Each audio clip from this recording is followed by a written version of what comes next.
నిర్గమాకాండము 20వ అధ్యాయము మొదటి నుంచి చదువుదాం. నిర్గమాకాండము 20వ అధ్యాయము మొదటి నుంచి. దేవుడు ఈ ఆజ్ఞలనియు వివరించి చెప్పెను. నీ దేవుడనైన యెహోవాను నేనే దాసుల గృహమైన ఐగుప్తు దేశములో నుండి నిన్ను వెలుపలికి రప్పించి తిని, నేను తప్ప వేరొక దేవుడు నీకు ఉండకూడదు. పైన ఆకాశమందే గాని, క్రింది భూమి అందే గాని, భూమి క్రింద నీళ్ళయందే గాని యుండు దేని రూపమునైనను విగ్రహమునైనను నీవు చేసుకొనకూడదు. వాటికి సాగిలపడకూడదు, వాటిని పూజింపకూడదు. ఏలయనగా నీ దేవుడనైన యెహోవానగు నేను రోషము గల దేవుడను. నన్ను ద్వేషించు వారి విషయములో 3-4 తరముల వరకు తండ్రుల దోషమును కుమారుల మీదికి రప్పించుచు, నన్ను ప్రేమించి నా ఆజ్ఞలు గైకొను వారిని 1000 తరముల వరకు కరుణించువాడనై యున్నాను. నీ దేవుడైన యెహోవా నామమును వ్యర్థముగా నొచ్చరింపకూడదు. యెహోవా తన నామమును వ్యర్థముగా నొచ్చరింపు వానిని నిర్దోషిగా ఎంచడు. విశ్రాంతి దినమును పరిశుద్ధముగా ఆచరించుటకు జ్ఞాపకముంచుకును. 6 దినములు నీవు కష్టపడి నీ పని అంతయు చేయవలెను. 7వ దినము నీ దేవుడైన యెహోవాకు విశ్రాంతి దినము. దానిలో నీవైనను, నీ కుమారుడైనను, నీ కుమార్తెనను, నీ దాసుడైనను, నీ దాసి అయినను, నీ పశువైనను, నీ ఇండ్లలోనున్న పరదేశి అయినను ఏ పనియు చేయకూడదు. 6 దినములలో యెహోవా ఆకాశమును, భూమియు, సముద్రమును, వాటిలోని సమస్తమును సృజించి 7వ దినమున విశ్రమించెను.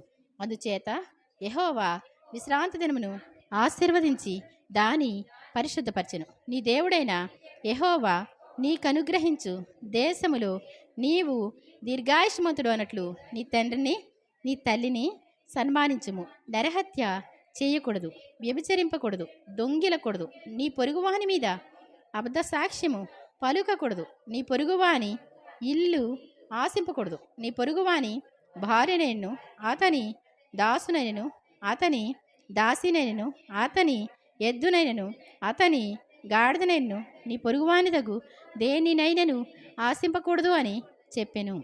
ఆమేన్. ప్రేమాగల మా ప్రియ రక్షకుడా, ప్రభువా మమ్ము కనికరించి మేమీ ఆజ్ఞల్ గైకోనుటకు మాయాత్మలను ప్రేరేపించు. ఆమేన్. అందరూ కూర్చోండి అమ్మా.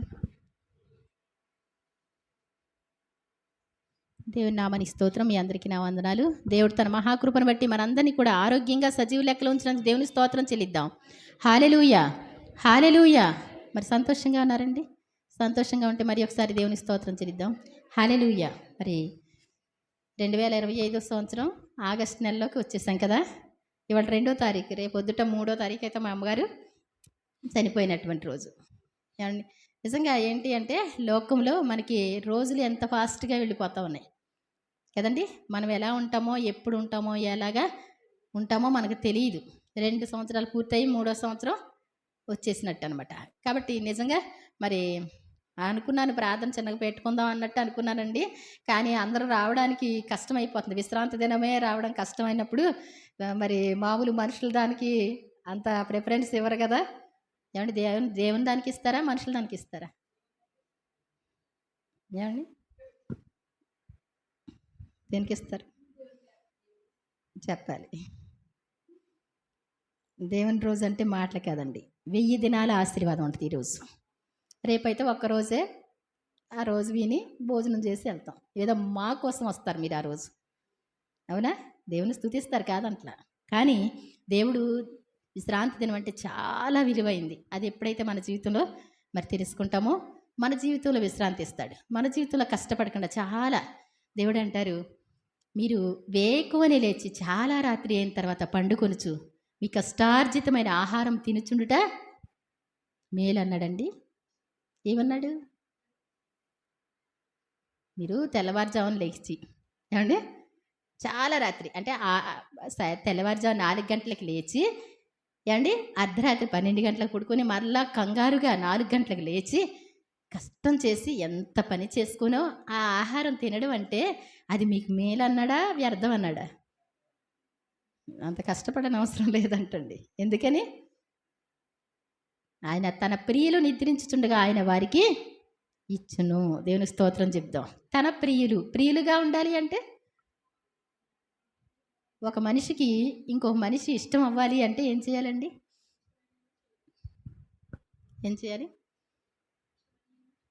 వాళ్ళు చెప్పిన మాట ఏది వినకుండా ఉంటే ఇష్టం అవుతారు కదండి.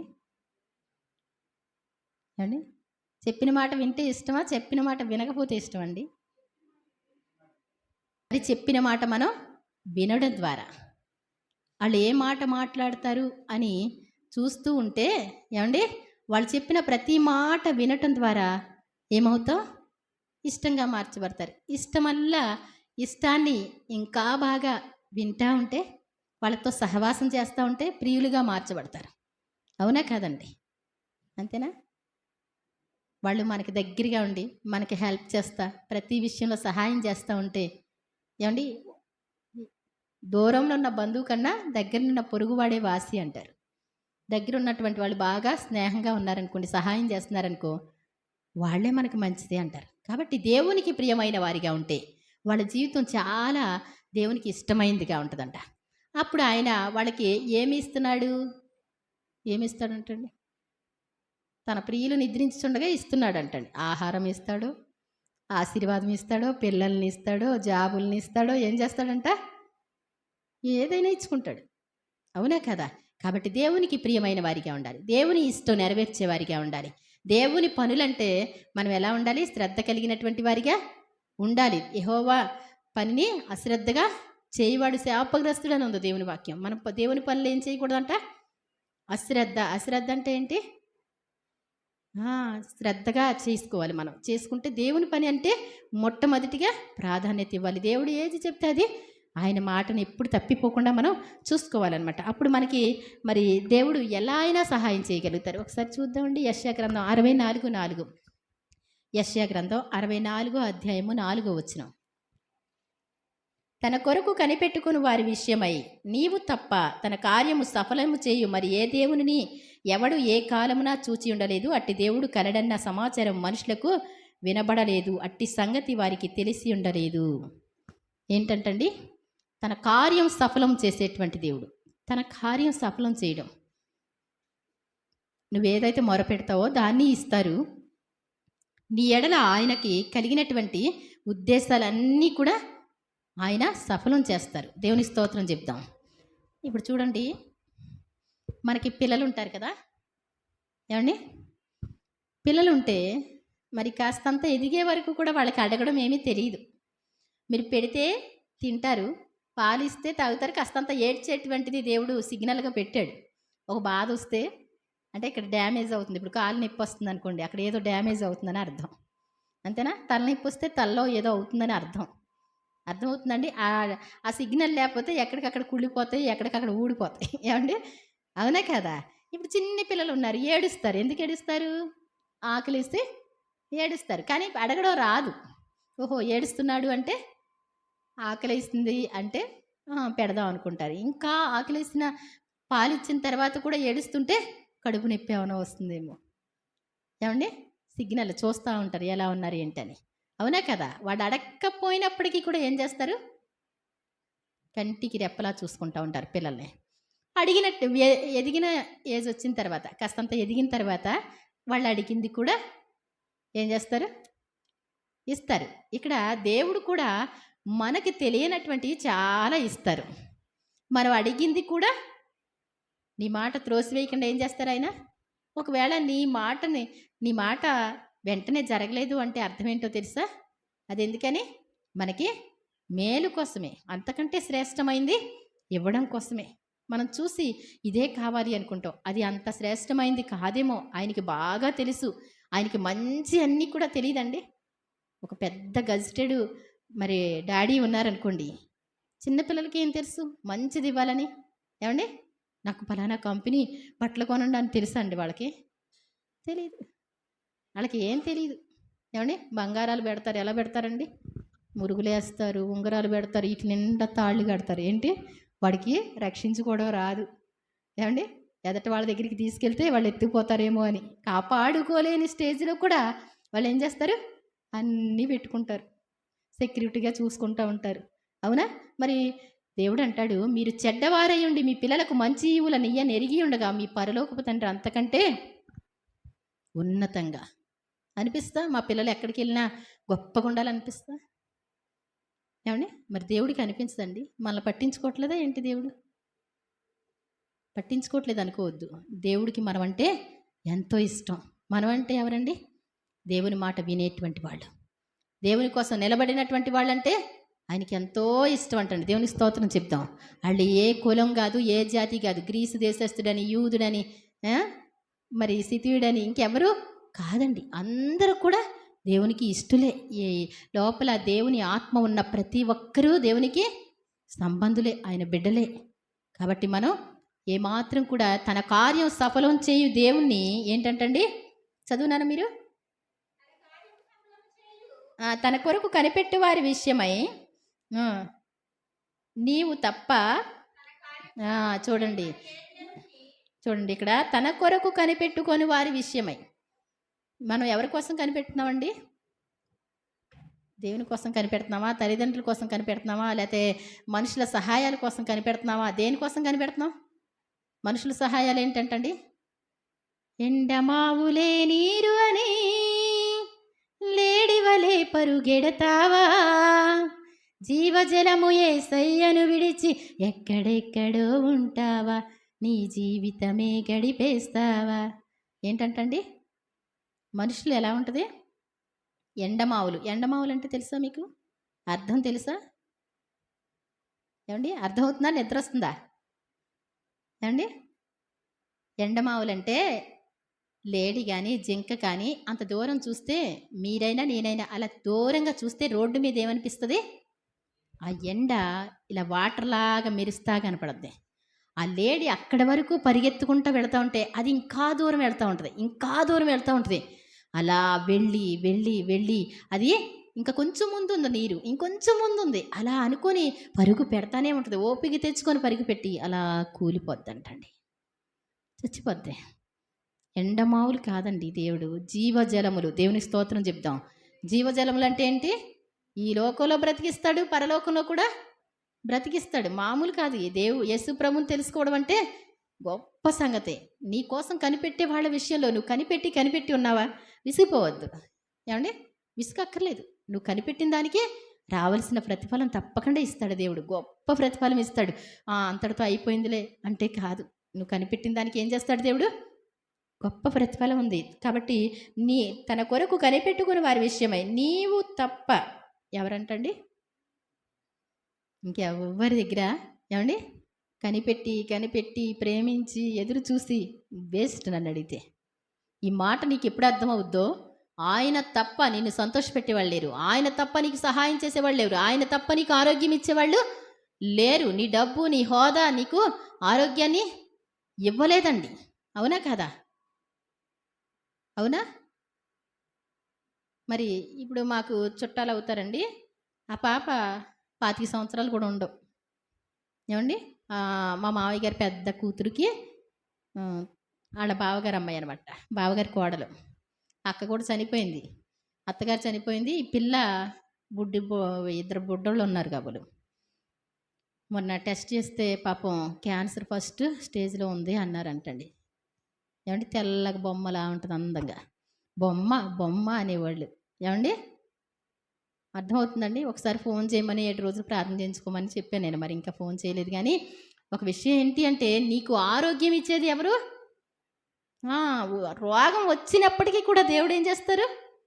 బాగు చేస్తారు. సింపుల్గా నువ్వు ఫస్ట్ స్టేజ్లో ఉంటే వచ్చేసింది పెన్ని, ఇంకేంటి అంటుంది. బాధ అనిపించింది అంటే ఏమండి,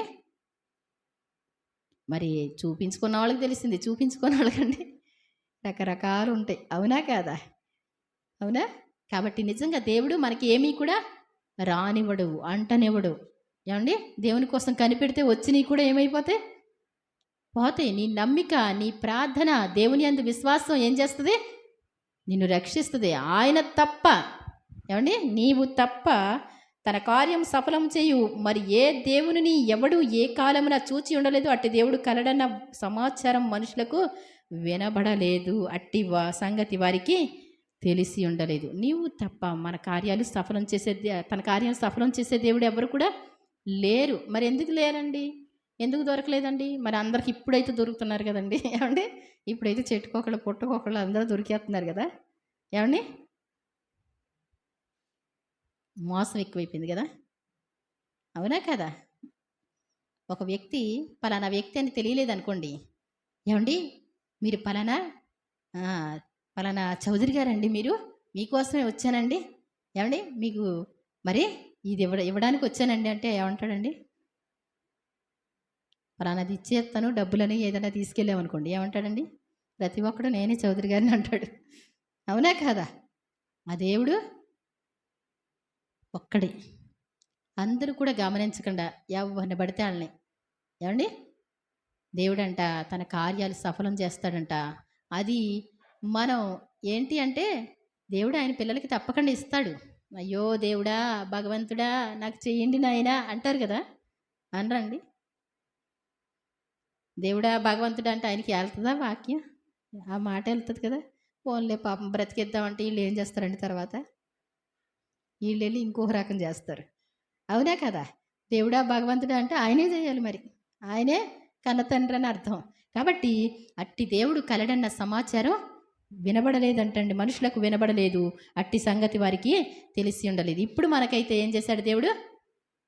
అంతటా అందరూ మారు మనసు పొందాలని ఏం చేశారంట? అందరికీ సువార్త ప్రకటించండి. ఇంకెవ్వరికైనా అందలేదు ఆ సువార్త. ఎంతో విచారకరమైనటువంటి విషయం. మన కుటుంబాల్లో అన్యులుగా ఉండడం మనకు బాధ కదా. ఒకవేళ దేవుని నమ్ముకొని వెళ్ళిపోతే దేవునికి స్తోత్రం. ఇంకెలాగో మరి ఇంకా యేసు ప్రభు తెలిసి ఉంటాం, సంతోషం. ఇంకా వాళ్ళ కర్మ వాళ్ళది. ఏంటి ఏమండి, అనుసరించిన స్కూల్లో జాయిన్ చేసామండి, బాగా చదువుకుంటే ఫస్ట్ క్లాస్ స్టూడెంట్స్ అయితే వాళ్ళకే మంచిది, అంతేనా? స్కూల్లో జాయిన్ చేసినా కానీ మళ్ళీ గోడ దూకేసి వెళ్ళిపోయి ఏమండి ఆ సెంటర్లో గడిపి ఎవరికి నష్టం అండి? ఫస్ట్ క్లాస్ స్టూడెంట్గా చదివారనుకోండి, వాళ్ళకే మంచిది, తల్లిదండ్రులకు కూడా సంతోషమే. అలాగే యేసు ప్రభువుని పరిచయం చేయడం అనేటువంటిది మన బాధ్యత ప్రతి ఒక్కరికి కూడా. యేసు ప్రభు లేకపోతే ఏమవుద్దండి?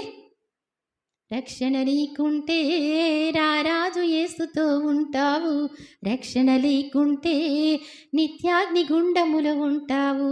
రక్షణ అంటే ఏంటి? బాప్తిసం తీసుకొని యేసు ప్రభువే దేవుడని నమ్మి ఆయన కోసం జీవిస్తే కొంతకాలమే, ఎంతో కాలం కాదు. కంగారు పడొద్దు, టెన్షన్ పడొద్దు, ఏమండి ఆయన మాటనే వెనకబెట్టొద్దు. మన జీవితం అయిపోతూ ఉంటుంది. అయ్యో ఇప్పుడు వరకు నేను సరిగా నడవలేకపోయానన్న బాధ నీ జీవితంలో తర్వాత నిన్ను కలవరపెడద్ది. ఆ తర్వాత అయ్యో నేను దేవుని కోసం కొంతకాలం బాగుంటే బాగుండు కదా.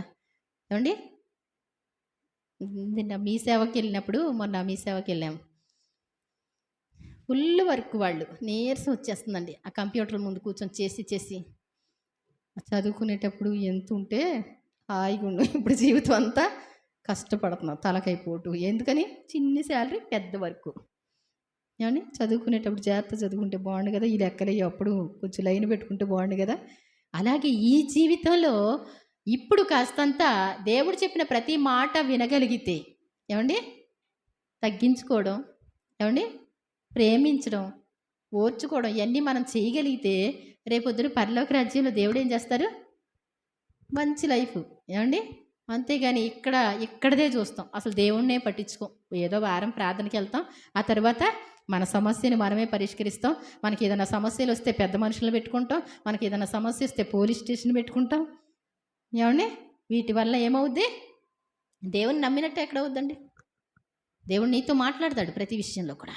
సహించుకుంటావా? ఓర్చుకుంటావా? అన్యాయం సహిస్తావా?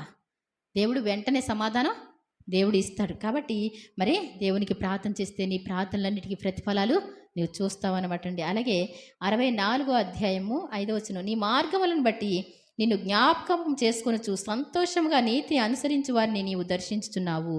దేవుని మార్గాలను బట్టి, ఏమండి దేవుణ్ణి జ్ఞాపకం చేసుకుంటూ ఎప్పటికప్పుడు మనం ఎలా నడుస్తున్నాం, ఈ సమస్య వచ్చింది ఎలా ఉండాలి, ఈ కష్టం వచ్చింది ఎలా ఉండాలి, ఎవరు మనకి సహాయం?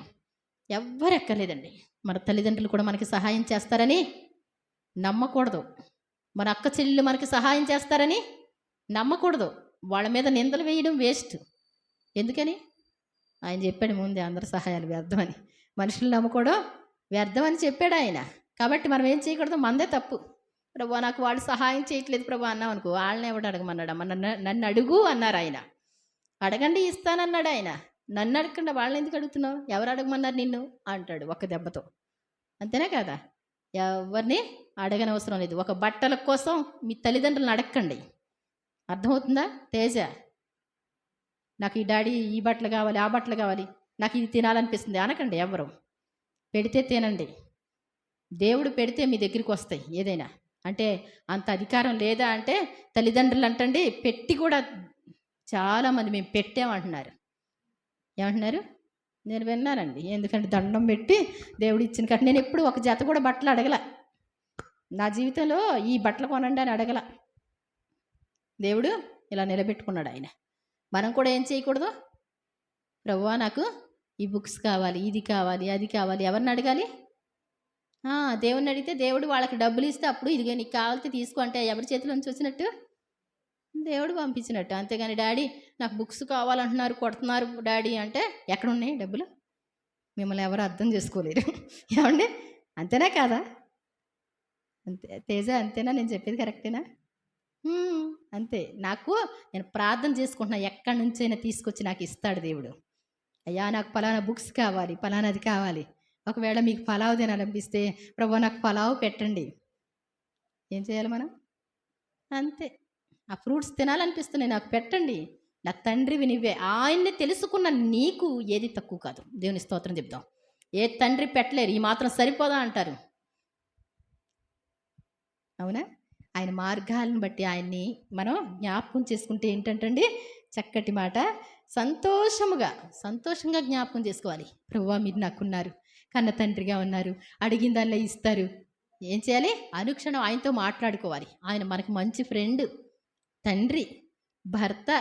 ఏమండి? భర్త అంటుంది ఏంటి అంటే భరించేవాడు. ఎవరిస్తారండి? అన్నీ అడగకుండా ఎవరిస్తారండి? భర్త కూడా ఇవ్వలేరు. కలెక్టర్ అయిన భర్త కూడా ఏమి ఇవ్వలేడు నన్ను అడిగితే. అర్థమవుతుందా? మీరేం చేయాలి? ఏమే నాకు అన్నీ చేసి పెట్టంటే నీ భార్య చేసి పెట్టలేదు. ఏం చేయాలి మీరు? ప్రభువా నాకు ఇది పెట్టండి ఆయన అంటే నీ భార్యకి ఓపికిచ్చి ఆమెను తయారు చేస్తే సంతోషం. అంతేనా కాదా? ఈ మాత్రం కూడా చేయలేకపోతున్నావా? ఈ మాత్రం తెచ్చి పెట్టలేకపోతున్నావా? ఎవరు అడగండి. ఎవరిని అడగండి? దేవునికి మొర పెట్టుకోండి. చిన్న ప్రార్థన. ప్రభువా ఈరోజు నాకు ఇచ్చారు తండ్రి. ఇడ్లీ ఎవరిచ్చారు? దేవుడిచ్చారు. అట్టు ఎవరిచ్చారు? ఈ ఆహారం ఎవరు పెట్టారు? కాబట్టి దేవుడు పెడితేనే నువ్వు తినగలుగుతావు. దేవుణ్ణి అడగండి ఏదైనా సరే. నాకు కావాలి ప్రభు అని. నా పిల్లలు నాకు చేయలేదు, నా తల్లిదండ్రులు నాకు చేయలేదు, వద్దు, మనకొద్దు. ఎవరు చేయనవసరం లేదు. అందరూ చేస్తే చాలా కొరతగా ఉంటుంది, తక్కువగా ఉంటుంది. అది తప్పు అవుతుంది మనకి. దేవుని కోసం ఎదురు చూస్తే, దేవుని సన్నిధిలో ప్రార్థన చేస్తే దేవుడు సమృద్ధిగా ఇస్తాడనమాట అండి. కాబట్టి మరి నీతిని అనుసరించు వారిని నీవు దర్శించుచున్నావు. నీతిని అనుసరించేటువంటి వాడు సంతోషంగా ఆయన మార్గాలను గుర్తు చేసుకోవాలి. మనం ప్రతిరోజు ఆయన్ని గుర్తు చేసుకుంటే ఆయన ఏం చేస్తాడంటే మనల్ని దర్శిస్తాడంటే. నీవు ప్రార్థన చేస్తూ ఉంటే నీకు దర్శనమిచ్చి మాట్లాడతాడు. నీకు దర్శనమిస్తాడు దేవుడు. నీ అవసరతలు తీరుస్తాడు దేవుడు. నీ అక్కర్లు తీరుస్తాడు దేవుడు. గుర్తుపెట్టుకోవాలి, ఆయన నిజమైన దేవుడు. చెవులు చేసిన వాడు వినకుండునా అని ఉంది దేవుని కను. ఏమంటే చెవి కలిగి చేసిన వాడు వినడా? వింటాడంటండి. ప్రతిదీ హృదయంలో ఉన్నది కూడా ఆయనకి తెలుసు అనమాట అండి. చిత్తగించుము, నీవు కోపపడితే మేము పాపులమైతిమి, బహుకాలము నుండి పాపములో పడి ఉన్నాము, రక్షణ మాకు కలుగునా అని వీళ్ళు అంటూ ఉంటారంటండి. చిత్తగించు ప్రభువా, నీవు కోపపడ్డావు, ఏమైపోయాం? పాపులం అయిపోయాం. ఎందుకని కోపపడతాడు దేవుడు? మొన్న ఒక పాస్టర్ గారు చెప్తున్నారు, వాక్యాలు పాస్టర్లు చెప్పింది మాత్రమే కాదు, మీరు చక్కగా చదువుకోండి, మనసారా చదువుకోండి. అప్పుడు మీకు ఆయన యొక్క గుణగణాలు అర్థమవుతాయి. దేవుడండి మహాకోపం. ఏంటంట? దేవుడు మహాకోపం అంట. ఆయనంట అబ్రహాము గారు సరిగా నమ్మలేదు కాబట్టి కోపం వచ్చేసిందంటండి. అందుకే ఆయన యొక్క జనాంగాన్ని 430 సంవత్సరాలు బానిసలుగా ఉంచారు. అలా కదా దాని అర్థం? అది కాదంటే మరి తను అర్థం చేసుకోవడం తప్పు. అందుకే దివారాత్రులు ధ్యానించాలి, ఆయన గుణగణాల్ని అర్థం చేసుకోవాలి. అబ్రహాం గారు అంటారు, దేవుడు అంటాడు, అబ్రహామా నీ సంతానాన్ని ఆకాశ నక్షత్రాలా చేస్తాను, సముద్రపు ఇసుకలా చేస్తాను అని చెప్పారు. నమ్మాడు. అది అతనికి నీతిగా ఎంచబడింది. కొన్నాళ్ళు అయిన తర్వాత ఆ మాట ఏమన్నారంటే, ప్రభువా నాకు ఎంత ఇస్తే ఏంటి, నా ఇంటి పెద్ద దాసుడైనటువంటి ఎలియాజరే నా ఆస్తికి యజమానుడైపోతున్నాడు కదా, ఒకసారి బలర్పించు, నేను నీ మధ్యకి వస్తాను అని చెప్పి డైరెక్ట్గా మాట్లాడడానికి దేవుడు బలర్పించిన తర్వాత డైరెక్ట్గా వచ్చి, నీ జనం తమది కాని దేశంలో 430 సంవత్సరాలు బానిసగా ఉంటారు, నా మార్గాలు వారు వినరు, నీకులా వినరు వాళ్ళు. తెలుసా నీకు? అన్నీ నాకు తెలుసు. నీ నీ యొక్క సంతానం ఎలా ఉంటారో వాళ్ళ హిస్టరీ అంతా నేను చెప్పగలను. నువ్వు లేరని బాధపడతావు ఎందుకు? నిన్ను ఎంతలో ఉంచాలో ఆయనకి తెలుసు. నీకేంటి? ఇక్కడ చాక్లెట్ మాత్రమే చూడగలుగుతావు. చాక్లెట్ అడిగితే చాక్లెట్ చూడగలవు. ఏమండి చిన్ని డొక్కు బండి అడిగితే డొక్కు బండి చూడగలవు. మాకు వద్దులండి, బండి వద్దులండి, సైకిల్ చాలండి, పెట్రోల్ పోయలేమండి మేము. ఏమండి అంతేనా? అంతే తెలుసు నీకు. దేవుడు నిన్ను ఉన్నతంగా దీవిస్తాడు, నిన్ను ఆశీర్వదిస్తాడు దేవుడు. దేవుని స్తోత్రం చెప్దాం. మరి ఆయన ఉన్నతమైన తలంపులు కలిగినటువంటి దేవుడు. దేవుడు కోపపడితే, కోపం వచ్చినప్పుడు ఏం చేయాలండి? కోపం వచ్చినప్పుడు ఏం చేయాలి? డాడీ కోపం వచ్చింది అనుకోండి, ఏమండి ఏయ్ ఇది ఎందుకు చేసావు అన్నప్పుడు ఏం చేయాలి? అసలు నేను నీ దగ్గరే ఉండను అని వెళ్ళిపోవాలి కదా. అంతేనా? అదా? అప్పుడు ఏమైపోతారు? పాపులు అయిపోతారు, బెకారోళ్ళు అయిపోతారు, తప్పిపోయిన కుమారులాగా వెళ్ళిపోతారు, పందులు పొట్టు తిన్నట్టు ఆశపడతారు. ఏమండి అంతేనా కదా? ఏం చేయాలి? కోపం వచ్చినప్పుడు ఏం చేయాలి? ఓహో ఈ పని చేసినప్పుడు ఆయనకి కోపం వచ్చింది మా డాడీకి, ఈ పని ఇంకా చేయకూడదు, సారీ డాడీ ఈ పని నేను చెయ్యను, ఈసారి మీ ఇష్టమే చేస్తాను, ఏం చేయమంటారు, ఎలా చేయమంటారు అడిగితే బాగుంటుంది. అంతే. ఇంకా ఒక్క మాట అన్నారో లేదో నాకు అక్కర్లేదులే అని మనం ఏం చేస్తాం? ఇంకంతే సంగతులు. నీవు కోపపడ్డావు, మేము పాపులం అయిపోయాము. ఏమండి వాళ్ళు చెప్తున్నటువంటి మాట చదవండి.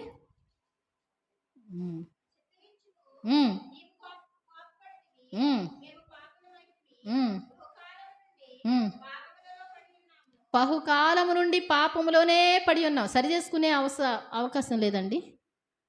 కొంచెం ఏదైనా నీరసం వచ్చింది అనుకోండి, ఇంక రానండి ప్రార్థనకి. ఏమండి 7 వారాలు వెళ్ళానండి, సరిగ్గా జరగలేదండి, నాకు వద్దులేండి. ఏమండి అంతేనా? అలా కాదు. మనం ఏం చేయాలి?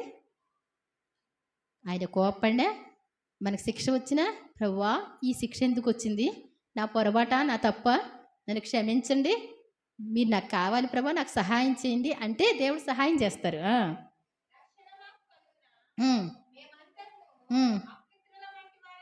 చూసుకోండి, దేవుడు గద్దించినప్పుడు, దేవుడు శిక్షించినప్పుడు నిన్ను కావాలని త్రోసి వేయట్లేదు, గుర్తుపెట్టుకో. తండ్రి తనకు ఇష్టడైన కుమారుని గద్దించి శిక్షిస్తాడంట. అంతేగాని నీవు దూరంగా పారిపోవడం కోసం, దేవుని సన్నిధి నుంచి దూరంగా వెళ్ళిపోయి నాకు దేవుడు కనబట్టలేదు అని ఏమండి సూర్యుడికి 2 చేతులు అడ్డు పెడితే ఎండ ఆగిపోద్దండి? ఏమండి ఆగిపోద్దండి? కాదు కదా. నువ్వు ఎక్కడో దాక్కున్నంత లోపలనే దేవునికి కనబడకుండా పోవు. ఏమండి ఇల్లంటండి కళ్ళు మూసుకొని పాలు తాగుతాయి, నన్ను ఎవరు చూడట్లేదు అనుకుంటుంది అంటండి. అది కళ్ళు మూసుకునేసరికి చీకటి అయిపోద్ది కదా, అప్పుడు దాని పెద్దమైంది కదా, నేను ఎవరికి కనపడలేదు, కళ్ళు మూసుకుంటేనే ఎవరికి కనపడమండి. ఏమండి అలా ఉంటాయి అనమాట. దేవునికి దూరం అవ్వకూడదు. దేవుడు శిక్షించినప్పుడు ఇంకా దగ్గరికి రావాలి, కష్టం వచ్చినప్పుడు ఇంకా దగ్గరికి రావాలి. దేవా మరి మేము నీకు దూరం అయినటువంటి పరిస్థితి మాకు వద్దు, ఈ కష్టంలో ఉన్నాం, మాకు సహాయం చేయండి అని ఆయనకి మొరపెట్టుకుంటా ఉంటే మరి అసలు మేము ఏంటి అన్ని పనులు చేస్తున్నాం కదా, బీదలకు పంచిపెడుతున్నాం, ఏమండి బీదలకు పంచిపెడుతున్నాం, అన్నీ సహించుకుంటున్నాం, అన్నీ ఓర్చుకుంటున్నాం, దేవుని కోసం ప్రత్యేకంగానే ఉంటున్నాము. తీరా చూస్తే ఏది ఫలితం కనపట్టలేదు. ఎందుకని కనపట్టలా? ఏమండి ఒక బింది కొన్నారనుకోండి మీరు, ఆ బింది అబ్బాయి ఎంత అందంగా ఉందో, బింది డిజైన్ కూడా బాగా ఇచ్చాడు కదా, నాకు ఇలా కూజేలా ఉంటే అంత ఇష్టం కదా, చంకలో పెట్టి తెచ్చేసుకున్నాం అనుకోండి. ఏమండి ఇంటికాడ నీళ్ళు పోసామనుకోండి, నీళ్ళు నిలవట్లేదు, అప్పుడు ఏంటి? బిందెని అలా పెట్టి చూసుకుంటే ఏముంది? చిన్ని రంధ్రం ఉంటుంది, కనపడదు. ఎంత అర్థమవుతుందండి? అందుకే మనం పోసిన నీళ్ళు ఏమైపోతున్నాయి? మరి డిజైన్ బాగుంది కదా, మోడల్ బాగుంది కదా, కాస్ట్ కూడా హై కాస్ట్ కదా. మరి చిన్ని చిల్లే దానికి డ్యామేజ్ మరి పనికిరాదా? పనికొస్తుందా? మన దగ్గర ఎన్ని నీతి క్రియలు ఉన్నాయి అండి. మా నీతి క్రియలన్నీ మురికి గుడ్డలా ఉన్నాయి. ఏంటంటండి, మనం చేసేటువంటి పనులు ఏమండి, దేవుడు తనంతట తాను మనల్ని పరిశుద్ధపరిస్తే తప్ప, ఆయన రక్తంతో మనం కడిగి పవిత్రపరిచి మనల్ని నడిపిస్తే తప్ప మనం నడవలేనటువంటి వాళ్ళమండి. అర్థమవుతుందండి? మన నీతి క్రియలు అనేటువంటివి పరలోక రాజ్యానికి దరిదాపులకు వెళ్ళటానికి పనికిరాం మనం. ఆయన ఒక్క కిరణం దూరానికి కనపడితే మనం ఆ దరిదాపులోకి వెళ్ళలేం. పరలోకం అని పేరెత్తడానికి సరిపోం, యేసు ప్రభు అని పేరెత్తడానికి సరిపోం. కానీ ఆయన తగ్గించుకొని నీ కోసం నా కోసం వచ్చాడు. అర్థమవుతుందండి? కాబట్టి మన నీతి క్రియలు కాదు, కానీ ఆయన చెప్పినటువంటి మాటల ప్రకారం మనం ఏం చేయాలి? చెయ్యాలి. చేసినప్పుడు ఆయన తప్పకుండా బాగు చేసుకునే దేవుడిగా ఉన్నాడు, సరి చేసుకునే దేవుడిగా ఉన్నాడు. మరి మా క్రియలన్నీ కూడా అపవిత్రములు అయిపోయినాయి, మా యొక్క నీతి క్రియలన్నీ కూడా మురికి గుడ్డల్లా ఉన్నాయి అంటారు. ఎలా అయిపోయారంటండి? ఆకు ఎంతసేపులో వాడుద్దండి? ఎంతసేపులో వాడుద్ది ఆకు? అలా కోసి అలా పడేయండి నేల మీద. కింద వేడికి ఎండవేడికి మీరు మధ్యాహ్నం చూస్తే ఏమైపోద్ది? అలానే ఆయన ఇక్కడ ఉంటారండి. ఆయన అండి 3 సంవత్సరాల క్రితం చనిపోయారండి. ఏమంటారు? లేడండి. ఏమంటారు? అమ్మో చనిపోయాడా పాపం. మనం చనిపోయిన తర్వాత మనకు తెలుస్తుందండి, మనకి తెలియదు. కాబట్టి మనం ఏం చేయాలి? దేవుణ్ణి, ఆయన కోపం వచ్చిందనుకోండి చిన్నగా, లేకపోతే ఏదైనా కష్టం వచ్చిందనుకోండి, మనం ఏం చేయాలి? ఆ కష్టంలో ప్రభువా మాకు సహాయం చేయండి ప్లీజ్ నాయనా, ఇంకా ఎక్కువ ప్రార్థన చేయాలి. ఏమండి? ఇంకా ఎక్కువ దేవుణ్ణి ఘనపరచాలి, ఇంకా ఎక్కువ దేవుని స్తుతించాలి, ఇంకా ఎక్కువ ఒప్పుకోవాలి. అప్పుడు మనకి దేవుడు సహాయం చేస్తారు.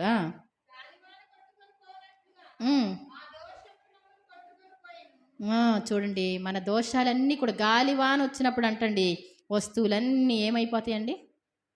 అన్నిటిని కొట్టుకుపోద్ది వర్షం, పెద్ద వర్షం. అవునా? నీట్గా అయిపోద్ది కదా. మన దోషాలన్నీ కూడా మనల్ని కొట్టుకుపోయేలాగా మనం ఉండకూడదు. దేవుని సన్నిధిలో ప్రార్థించేవారిగా ఉండాలి.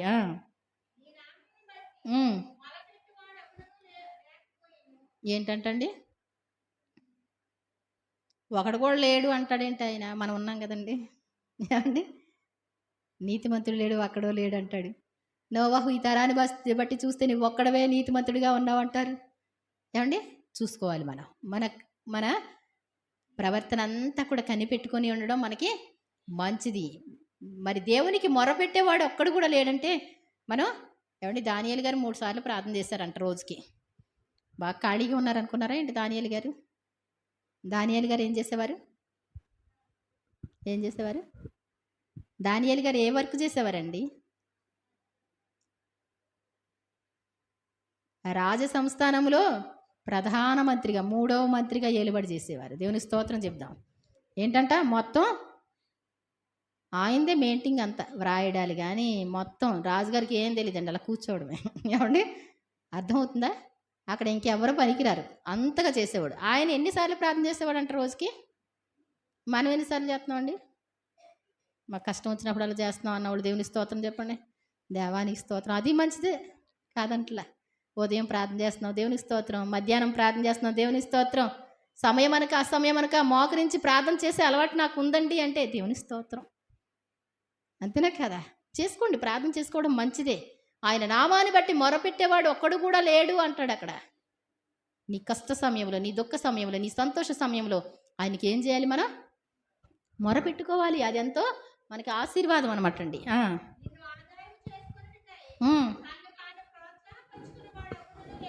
అయ్యయ్యో, ఎంతో కష్టం అండి. మరి నిన్ను ఆధారం చేసుకోవడానికి, నీవే నాకు కావాలి ప్రభువా, నీవే నా తోడు ప్రభువా, నీకోసం నేను నిలబడుతున్నాను ప్రభువా అని మనల్ని మనం ప్రోత్సాహం చేసుకోవాలంటండి. నేను ఈసారి కాడి నుంచి నీ మాట వింటాను ప్రభువా, ఏమున్నా లేకపోయినా నువ్వే నాకు కావాలనైనా. ఏమండి?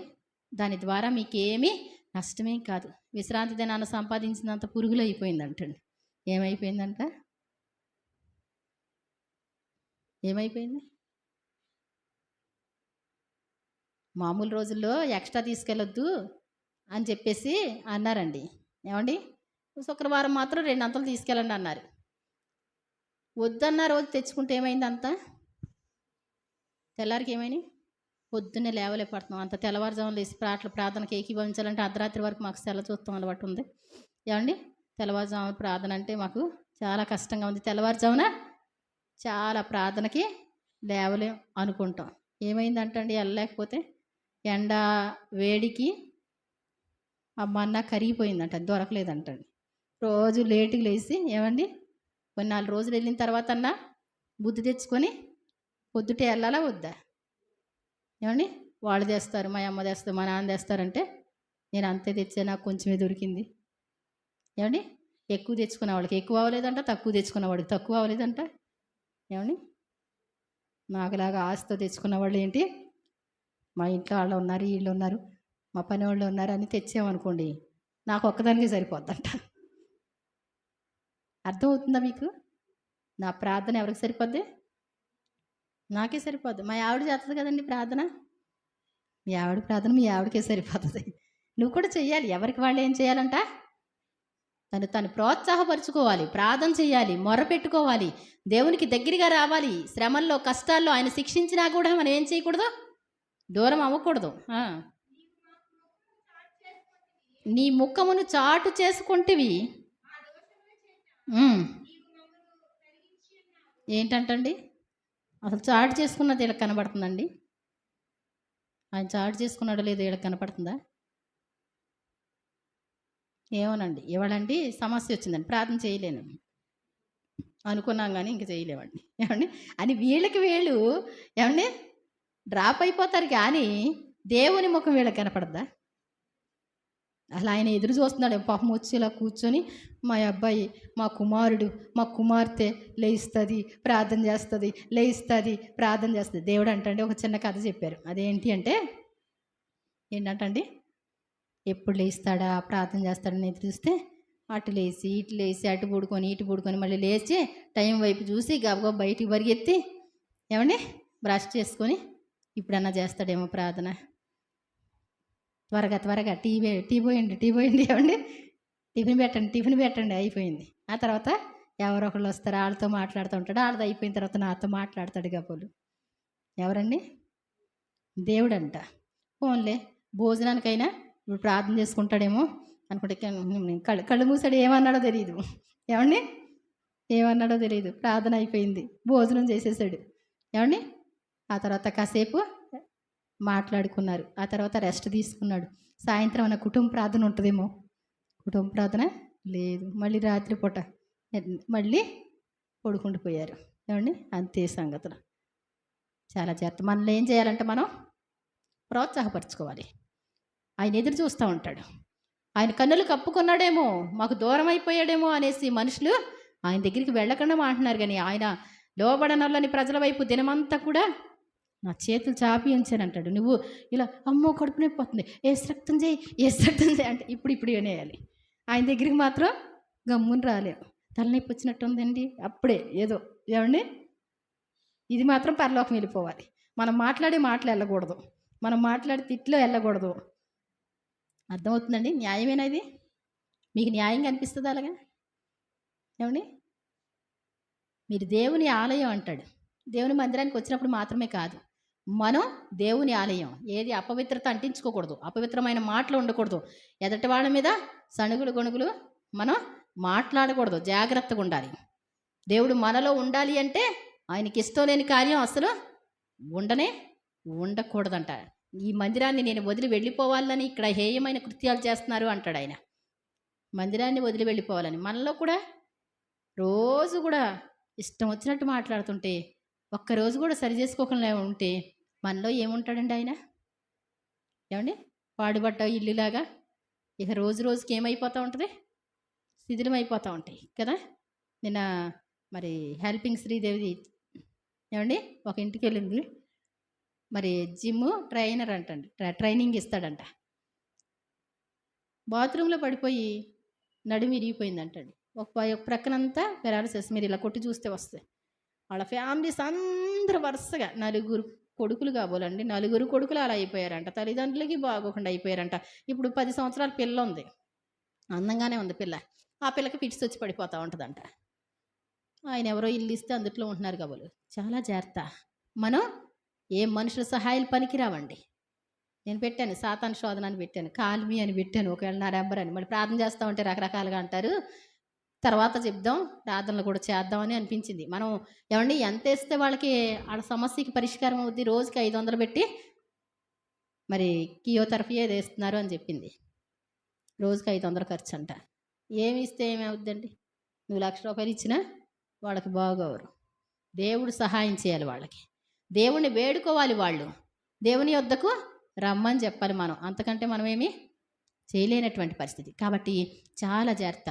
దేవుడు మనల్ని విడిచిపెట్టేశాడు, దేవునికి దూరం అయిపోవడం అలా కాదు. మనం ఏం చేయాలి? ఏదైనా ప్రార్థన చేయడం మొదలుపెడితే దేవుడు సహాయం చేసే దేవుడు. నీకు ఏ షుగర్లో, బీపీలు ఏమండి ఏ రోగాలు అంటనే కూడా దేవుడు. దేవుని స్తోత్రం చెప్దాం. ఏంటంటండి? యెహోవా నీవే మాకు తండ్రివి.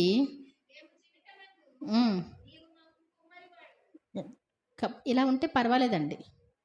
ఏమండి? మీరే మాకు తండ్రి ప్రభువా, మేము జిగటమైన వాళ్ళం ప్రభువా. ఇప్పుడు దాకా ఏమని పరిగెత్తారమ్మా?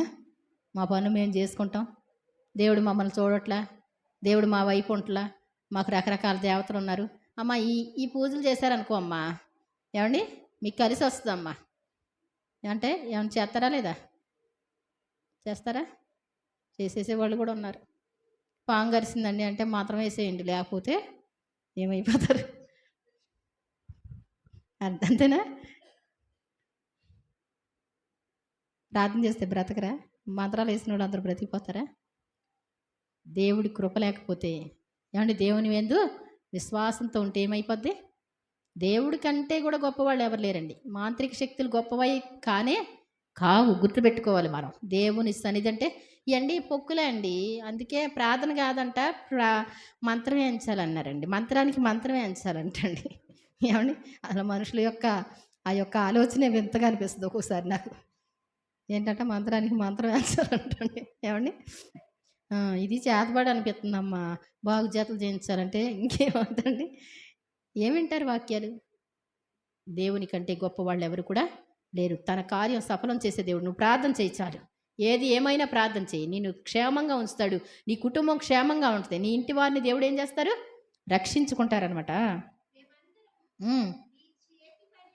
మరి అలా అనుకున్నప్పుడు మనం దూరంగా వెళ్ళకూడదు. మేమందరము నీ చేతి పని ప్రభువా, మేము జిగటమన్ను ప్రభువా, మమ్మల్ని క్షమించనని ఎప్పుడు ఆయన సన్నిధిలో ఉండగలిగితే దేవుడు సహాయం చేసే దేవుడు. మనం దూరం అవ్వకూడదు. ఎప్పుడు కూడా దేవుడు ఏ ఆజ్ఞలు చెప్పాడో అవి చూసుకోవాలి. వాటిని తప్పిపోకుండా భయం కలిగి దేవుని వాక్యానుసారంగా ఉండాలి.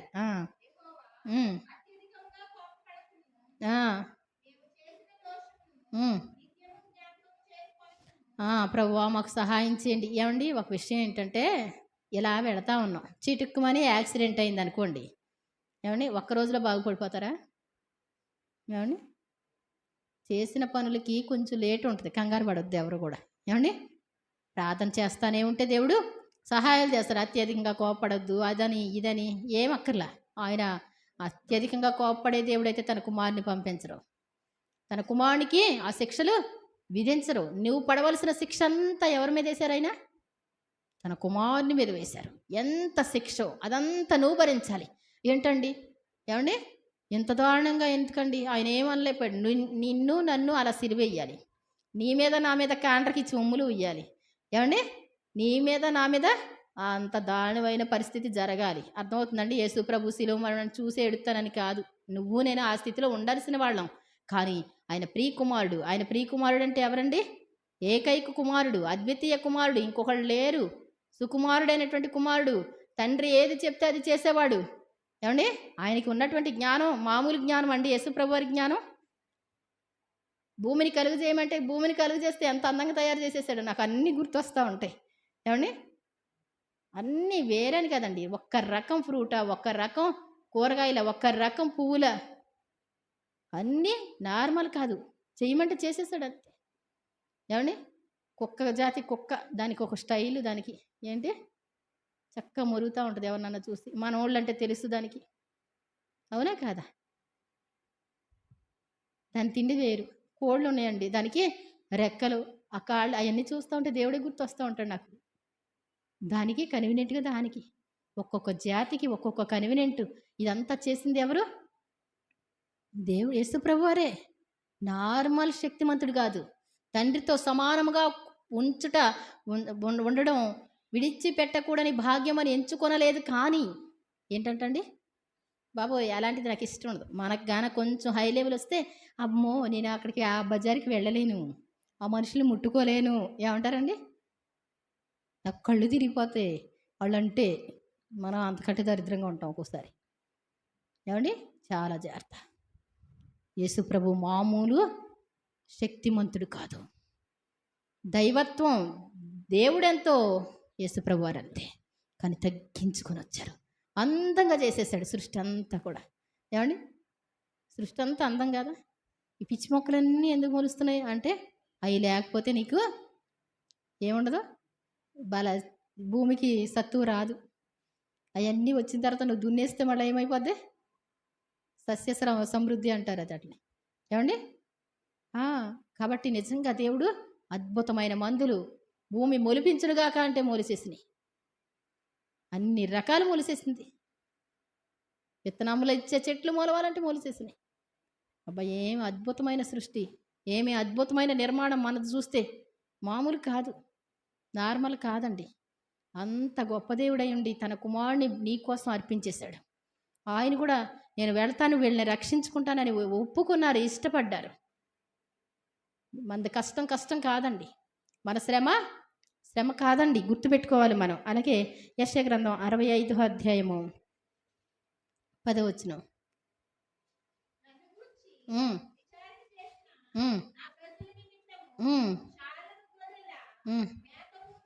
ఇక్కడ చూడండి, నన్ను గూర్చి విచారణ చేసినటువంటి ప్రజల నిమిత్తం ఎవరైతే నా కోసం వెతుకుతున్నారో, యేసు ప్రభు అంటే నిజమైన దేవుడని నీకు చెవికి వార్త వచ్చింది. ఆయన వార్త ఎక్కడికి వచ్చింది? నీ దగ్గరికి వచ్చింది. అవునా కదా?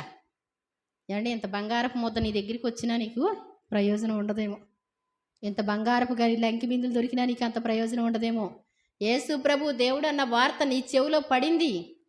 ఆయన గొప్ప దేవుడు అని తెలుసుకున్నావు, ఆయన రక్షించే దేవుడు అని తెలుసుకున్నావు. అన్నిటికంటే విలువైంది. దేవుని స్తోత్రం చెప్దాం. నా కోసము విచారణ చేసినటువంటి ప్రజల నిమిత్తం షారోను గొర్రెల మేత భూమి అవుద్దంటండి. షారోన్ అనేటువంటిది అంతకుముందు మరి విడువబడినటువంటి భూమిగా ఉండేది, నక్కలు పడుకునేటువంటి స్థలంగా ఉండేది. కానీ ఎవరైతే దేవుని కోసం మరి ఇష్టపడ్డారో నీ బ్రతికే మారిపోద్ది. నువ్వు అందంగా మారిపోతావు. ఏమండి, నిన్ను బట్టి అనేకులు పోషింపబడతారు. అండి, చక్కగా గొర్రెలను తీసుకెళ్ళి గొర్రెలు మేస్తే మాకేంటండి అంటే అవి అమ్ముకునేవాళ్ళు బ్రతుకుతారు, వాటి వలన తినేవాళ్ళు బ్రతుకుతారు. అవునా కదా? కాబట్టి నువ్వు లాభప్రాప్తిగా ఎదటి వాళ్ళకి ఉపయోగపడే విధంగా మారుతావు. దేవుణ్ణి నువ్వు తెలుసుకుంటే, దేవుణ్ణి ఘనపరిస్తే నీ జీవితం ఎదటి వాళ్ళకి ఉపయోగకరంగా మారుతుంది. ఎవరిని అడుక్కునే పరిస్థితి కాదు, నువ్వే పెట్టేలా చేస్తాడు దేవుడు. ఏమండి, ఆకోరులోయ శాపగ్రస్తమైనటువంటిది. ఏమండి, ఆకాను యొక్క పాపాన్ని అంతటిని తీసుకెళ్ళి ఆకోరులోయలో కాల్చివేశారు. అక్కడ వాళ్ళ కుటుంబం అంతా కాల్చివేశారు. అలాంటి ఆకోరులోయ నిరీక్షణ లేదు, ఇంకంతే.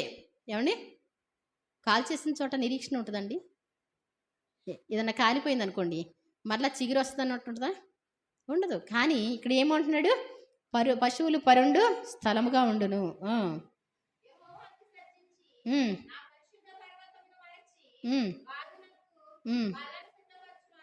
యెహోవాను విసర్జించి ఏంటంటే దేవుణ్ణి విసర్జించడం అంటే ఏంటి? ఆయన మాట లెక్క చేయకుండా ఉండడమే ఆయన విసర్జించడం అంట. తర్వాత ఏంటంటండి, దేవుని పరిశుద్ధ పర్వతాన్ని, దేవుని సన్నిధిని మరిచి గాదునకు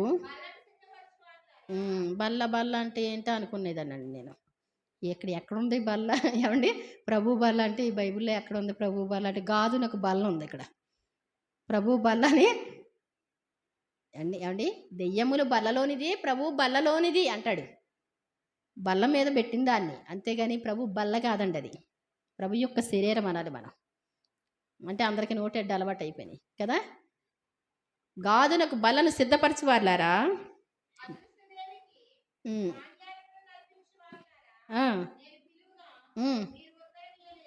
అదృష్టదేవి అంటే ఏంటండి?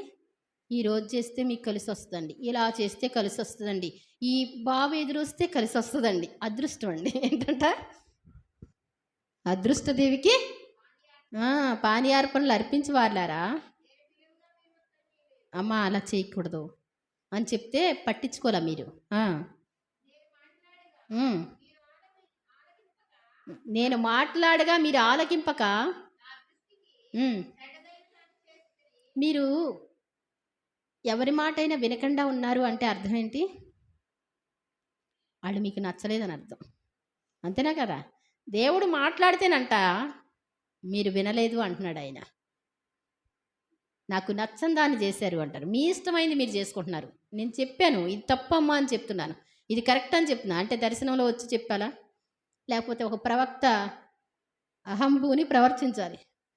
నా ప్రజలారా, ఇప్పుడు గాన నేను కొంచెం స్టైల్ మార్చి ఈ వాక్యాలన్నీ బట్టి కళ్ళు మూసుకొని, ఏమండి, నా ప్రజలారా మీరు నాకు దూరంగా ఉన్నారు, మీరు అందరూ వచ్చేయండి, ఇప్పుడు చెప్పిన వాక్యం అంతా కూడా కళ్ళు మూసుకొని చెప్తున్నాను అనుకోండి, అప్పుడు ఏమంటారు? అందరూ పరుగులు మీద వచ్చేస్తారు. అమ్మో దేవుడు మాట్లాడుతున్నాడు అక్కడ. ఈ వాక్యం దేవుడు మీతో మాట్లాడలేదండి, కుమారక్క చెప్తుంది అనుకుంటున్నారా? ఇది నేను చెప్పేది కదా. వాళ్ళైతే వాళ్ళు అహం పూనుకొని వాళ్ళు చెప్తున్నారు, కానీ ఈ వాక్యం ఎవరు చెప్తున్నారు? దేవుడే మాట్లాడుతున్నాడు. నేను పిలువగా మీరెవరు కూడా, మా దర్శనం వచ్చిందా? వచ్చిందండి. అతను ఒక విషయం ఏంటంటే, ఒక పాస్టర్ గారిని అడిగారు. పాపం నాకు కూడా ఫోన్ చేసి అడిగారు, ఏమండి మా ఆవిడ వెళ్ళిపోయింది కనబట్టలేదండి, మా ఆవిడ తూర్పుకి వెళ్ళిందా పడమరకి వెళ్ళిందా చెప్పాలండి అన్నాడు. తూర్పుకి వెళ్తే ఒక అతని దగ్గరికి, పడమరకి వెళ్తే ఇంకో అతని దగ్గరికి. ఇతనికి మైండ్లో ఉంది పాపం. నేను అన్నాను, తూర్పుకి వెళ్ళినా పడమటికి వెళ్ళినా వెంటనే నీ దగ్గరికి వచ్చేలా ప్రార్థన చేస్తాను నేను. అది బాగుంటుందండి, అసలు ఎటు వెళ్ళిందో తెలవాలని. ఆ పాస్టర్ గారు నా ఎదుర్కొంటున్నారు. ఫోన్ ఎత్తి, హలో అండి, అయ్యగారు కనబడిందంటండి. తూర్పుకి వెళ్ళింది అయ్యా. ఏంటంటండి? అదేనండి నాకు తెలుసండి, ఆడి దగ్గరికి పోయిందండి. ఏంటంటండి? వాళ్ళు అడగడం, వీళ్ళు చెప్పడం. నేను చెప్పింది ఏంటి అంటే, మీకు సమాధానం వస్తుంది, మీకు సొల్యూషన్ వస్తుంది, పరిష్కారం వస్తుంది. నేను ప్రార్థన చేస్తా, ఆవిడ ఎక్కడున్నా సరే నీ దగ్గరికి రావాలని నేను ప్రార్థన చేస్తాను అని నేను చెప్తే నాది ఎక్కట్లేదండి. ముందు ఆడి దగ్గరికి వెళ్ళిందా, ఈడి దగ్గరికి వెళ్ళిందా? అసలు నా రోగం ఏంటో కళ్ళు మూసుకొని ఆయన చెప్పేయాలి. అసలు నీకు ఏ రోగం లేదు, కొంచెం ముఖం దీనంగా పెట్టుకున్నా, ఇళ్ళగానే అమ్మా నీకు చాలా నీరసంగా బేరమని ఏడ్చేస్తారు. ఇంకంతే, నీ భర్త నిన్ను ప్రేమించట్లేదు. నిజంగా ఉన్న సమస్యలేనండి ఇవన్నీ, అంతేనే కదా? అమ్మో దేవుడే మాట్లాడేస్తున్నాడు. ఏమండి, మొన్న అలాగే జరిగిందండి. మేము ఎలాగో భార్య భర్తలు దెబ్బలాడుకున్నాం కాబట్టి, నా భర్త దేవుడు కూడా, వాళ్ళు ఏం చేస్తారండి, నీ నీ బాధలన్నీ చూసి నీకు దేవుడు గొప్ప కార్యం చేయబోతున్నాడమ్మా, నిన్ను చూస్తున్నాడు దేవుడు, నాకు అర్థమైపోతుంది అన్నారనుకోండి, అయిపోయింది. ఎంత సంతోషం వచ్చేంత. అది కాదు దేవుడు ఇవి అనుకోండి, ఇవి ఎలాంటి, ఇది 916 గోల్డ్ అంటారు చూసారా, బంగారం గీటు పెడితే అది నల్లబడద్దేమో, అది నల్లబడద్దు. అది ఆ గీటుకి తీసుకెళ్తే అది ఇచ్చినటువంటి మాటలు ఏమైపోతాయి, మారిపోతాయి. కానీ ఈ మాటలు ఉన్నాయే, ఈ మోసం మాటలు కాదు, దేవుడు చెప్పినటువంటి మాటలు. నేను పిలువగా మీరెవరు కూడా ఆలకింపకపోయేరు, గాదునకు బలను సిద్ధపరచువారులారా అని చెప్తున్నాడు. నేను మాట్లాడగా మీరు ఆలకింపక నా దృష్టికి చెడ్డదాన్ని చేశారు. ఇప్పుడు ఇష్టము కాని దాన్ని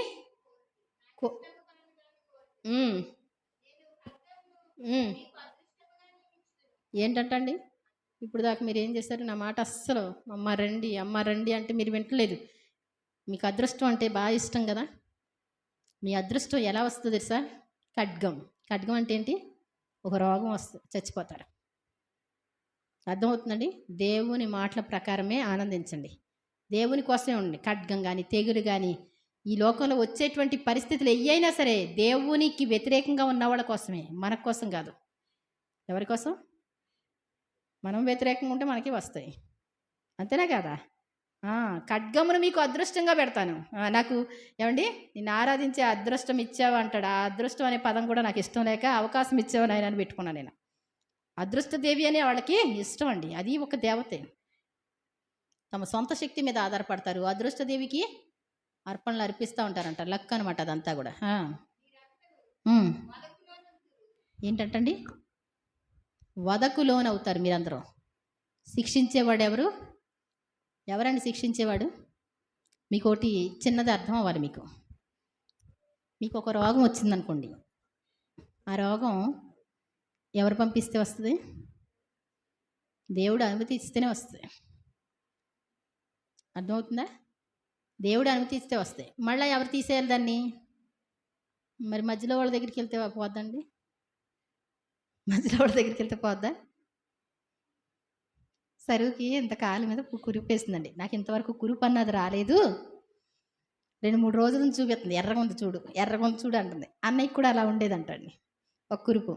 అది చూపిస్తే కనుక చుట్టూ మెత్తబడితే షుగరే అంటారంట. వాళ్ళు అసలు ట్యాబ్లెట్స్ గట్రా వేసుకునేవాడు కదా. ప్రార్థన చేసిన తర్వాత నల్ల మచ్చలాగా మారి తగ్గిపోయింది. నల్ల మచ్చలాగింది. అమ్మా అసలు ఆ కురుపుని చూపిస్తే కనుక షుగరే అంటారు అని చెప్పాడు. నేను చూశానండి. 2-3 రోజులు చూపిస్తుంది అస్తమాను కాలుకి. చూపిస్తూ ఉంటే వెళ్ళని ఏసి రక్తం మాడిపోనుగాక అని వెళ్ళా అన్నా. ఇవాడు అంటుంది మాడి పట్టేసింది. అదేంటో తెలుసా నీకు, అసలు షుగర్ టైప్ అది. ఏంటంటే మెత్తగా నాకు అలా వచ్చింది. అన్నయ్యకి కూడా ఒకసారి వచ్చింది చూసావా? ఏమండి, కాయిన్ బాక్స్ లాంటిది ఏదో ఉందంటండి. మీకు ఏ రోగం ఉందో ఏది వస్తుందో తెలుస్తుంది అంటే రూపాయి వేయండి చెప్తుంది అంది. అన్నయ్య రూపాయి బిళ్ళ టింగుమని వేసాడంటండి. మీకు షుగర్ దగ్గరలో ఉంది. ఏమండి, చెప్పించుకోవడం అంత ఇష్టం. మనకి ఏ రోగం తెలిస్తే పరిష్కారం ఎవరిస్తారు? అందుకోసం మనమేం అక్కర్లే. కొంచెం సిగ్నల్స్ వచ్చినా చెప్పినా, ఏమండి మాకు ఎన్నిసార్లు క్యాన్సర్లు వచ్చినాయి, ఎన్నిసార్లు గుండె జబ్బులు వచ్చినాయో నాకు తెలవదు. అవి ఎప్పుడు కూడా దానికి చూపించుకోవాలా, చేపించుకోవాలా, ఏం చేయించలా. మరి పాపం వాటికి నిలవ చోటు లేదు కాబోలు నాకు తెలియదు. దేవుని స్తోత్రం చెప్దాం. ఏమండి, మీ ఇంట్లో ఎవరైనా మందులు వాడేవాళ్ళు ఉన్నారా అని అడిగేవాళ్ళు. సరే వాళ్ళ ఇంట్లోనే ఎవరు మందులు వాడమండి. తలనొప్పి వస్తే ఒక ట్యాబ్లెట్ వేసుకుంటాం అంతే. ఎవరు వాడరా మందులు? ఎవరు వాడం. ఇప్పుడు వాడరండి, ఇప్పుడు వాడం. ఏమండి, దేవుని స్తోత్రం. దేవుని మీద ఆధారపడితే దేవుడు ఏం చేస్తారు? నీకు నీరసంగా ఉంటే వచ్చి ప్రార్థన చేయి. నీకు సర్వరోగాలు నీ యొద్ద నుంచి తరిమి వేస్తానన్న వాగ్దానాలు ఉన్నాయండి. నిన్ను స్వస్థపరిచే యెహోవాని నేనే అని సెలవిచ్చాడు. నిన్ను ఆశీర్వదిస్తానన్నాడు, దీవిస్తానన్నాడు. అస్తమానం అదృష్టం అని, అది చేస్తే బాగుంటుంది, ఇది చేస్తే బాగుంటుంది, ఈ ఖడ్గాన్ని అదృష్టంగా ఉంచుతానంటాడు. ఏమండి, వదకు మీరు తోలివేయబడతారంటారు.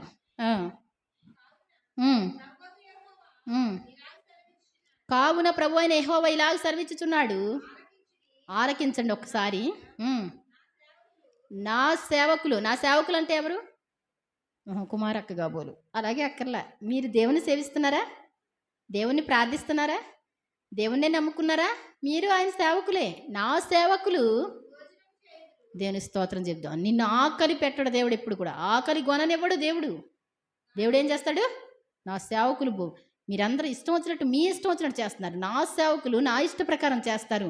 నా సేవకులు భోజనం చేయుదురు కానీ మీరు ఆకలి కొంటారంటారేంటి? ఇప్పుడు మాట్లాడి ఏంటి వేళ? నిమిషానికి ఒక రకంగా మారుతారు. నిమిషానికి ఒక వేషం వేస్తారు వీళ్ళు. 2 రోజులు ఆ భక్తి చేస్తారు, 2 రోజులు ఈ భక్తి చేస్తారు వీళ్ళు. అర్థమవుతుందండి? గాదు కానీ లేకపోతే బయలు కానీ ఈ దేవతలను బట్టి చేసేస్తూ ఉంటారు. కొంచెం కష్టం వచ్చిందంటే ఇంకోటి చేసేస్తారు వాళ్ళు దేవుని పిల్లలు ఎవరంటండి. కానీ నా మాట వినేటువంటి వాళ్ళు, నన్ను సేవించేటువంటి నా సేవకులు భోజనం చేస్తారు, పానము చేసేదరు కానీ మీరు దప్పికొంటారు. ఎవరు వీళ్ళు? అయ్యా మేము జగటమన్నయ్యా, మమ్మల్ని విడిచిపెట్టొద్దయ్యా, నీకు కోపం వద్దయ్యా. ఏమంటారండి ప్రార్థన చేసేటప్పుడు? మా నమ్మకాన్ని ఒమ్ము చేయకయ్యా. ఏం మాటలయ్యి? ఏమండి, ఏం ప్రార్థనలు అయ్యి? మా నమ్మకాన్ని అంటే ఒమ్ము చేయొద్దంట. వీళ్ళు నమ్మేసినట్టు. అలాంటి ప్రార్థన చేయకూడదు. మనం ఏం చేయాలి? ప్రభువా మీకోసమే మేము బ్రతుకుతాం, మీరు సర్వశక్తి కలిగినటువంటి దేవుడవు, ఈ సెలవు లేకుండా మాకేం జరగదు, మాకే రోగం రానివ్వరు మీరు. ఆయన పిల్లలకి రోగం పెడతాడండి కావాలని. ఏమండి, నా సేవకులు అంటాడు అక్కడ ఆయన.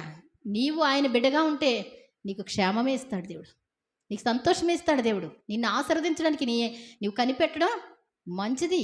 అదేమిది మరి లేట్ అయిపోతుందని కంగారు పడవద్దు. నా సేవకులు సంతోషించెదరు కానీ ఎవరంట వీళ్ళు? దేవుణ్ణి అనుసరించినటువంటి వాళ్ళు సిగ్గుపడతారు. దేవుణ్ణి స్తుతించేవాళ్ళు, దేవుని కోసం ఎదురు చూసేవాళ్ళు, దేవునికి మొరపెట్టుకునేవాళ్ళు, దేవుని నమ్మిన వాళ్ళు సంతోషిస్తారు, వాళ్ళు సిగ్గుపడతారంట.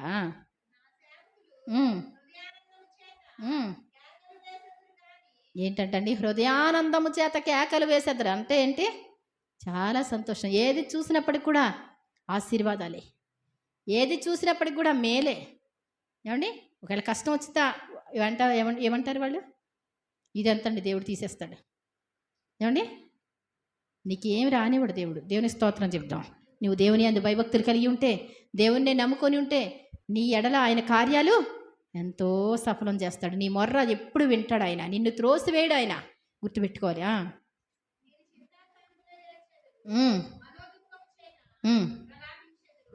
ఏంటంటండి? నాకు ఒక అమ్మాయి చెప్పింది, మీరు చింతాక్రాంతుల ఏడుస్తారు, మనోదుఖం చేత ప్రలాపిస్తారు. నాకు తెలిసిన ఆయన ఒక ఆయన ఎప్పుడు కూడా గణం పడతా ఉండేవారు. వర్షాలకి గట్రా ఇవన్నిటికి పెద్ద దాన్ని ఏమంటారు, కొరడా టైప్లో అవి చేసి ఇలా కొట్టుకుంటా చేస్తారు కదండి. ఒక ఆయన ఆఖరికి మరి వాళ్ళ అన్నయ్య గారు అమ్మాయి ఒళ్ళో తలపెట్టి, అమ్మా ఒకసారి ప్రార్థన చేస్తావా, ఒకసారి ప్రార్థన చేస్తే బాగుంటుందేమో. ఏంటండి? నువ్వు నమ్ముకున్న దేవతలు, దేవుళ్ళు అనేటువంటి వాళ్ళు నీకు సహాయం చేస్తారనుకొని వెర్ర వీగిపోయినటువంటి పరిస్థితి కాదు. నీకు కష్టం వచ్చినప్పుడు నీకు సహాయం చేసేవాడు ఎవడు కూడా ఉండడు, అప్పుడు తెలుస్తుంది.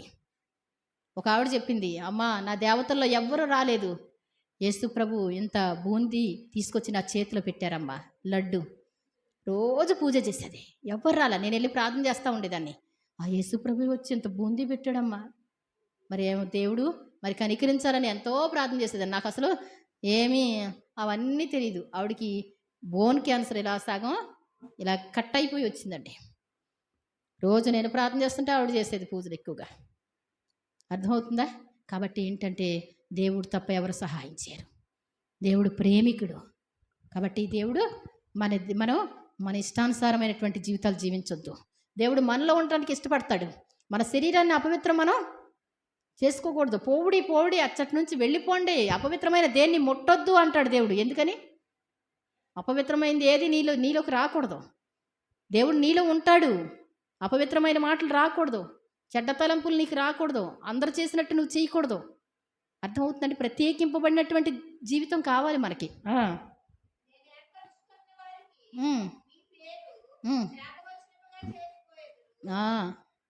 చూడండి, దేవుడు ఏర్పరచుకున్న వాళ్ళకి వాళ్ళ పేరంటే వాళ్ళు భక్తిహీనులు అంటారంట. దేవుణ్ణి అవసరమైనప్పుడు వాడేసుకొని ఇష్టం లేనప్పుడు మానేసి ఇలాంటి పనులు మనం చేయకూడదు. దేవుని కోసమే నిలబడాలి.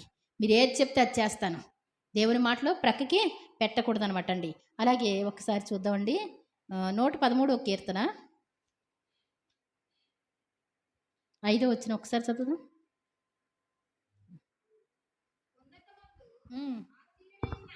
ఉన్నతమందు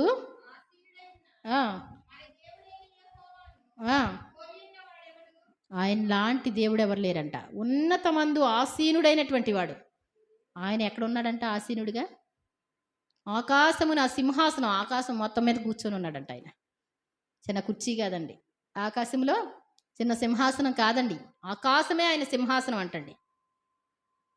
భూమి ఆయన పాదపీఠం అంటండి. అర్థమవుతుంది? కాళ్ళు పెట్టుకునే స్థలం అంటండి. అంత పెద్ద దేవుడు.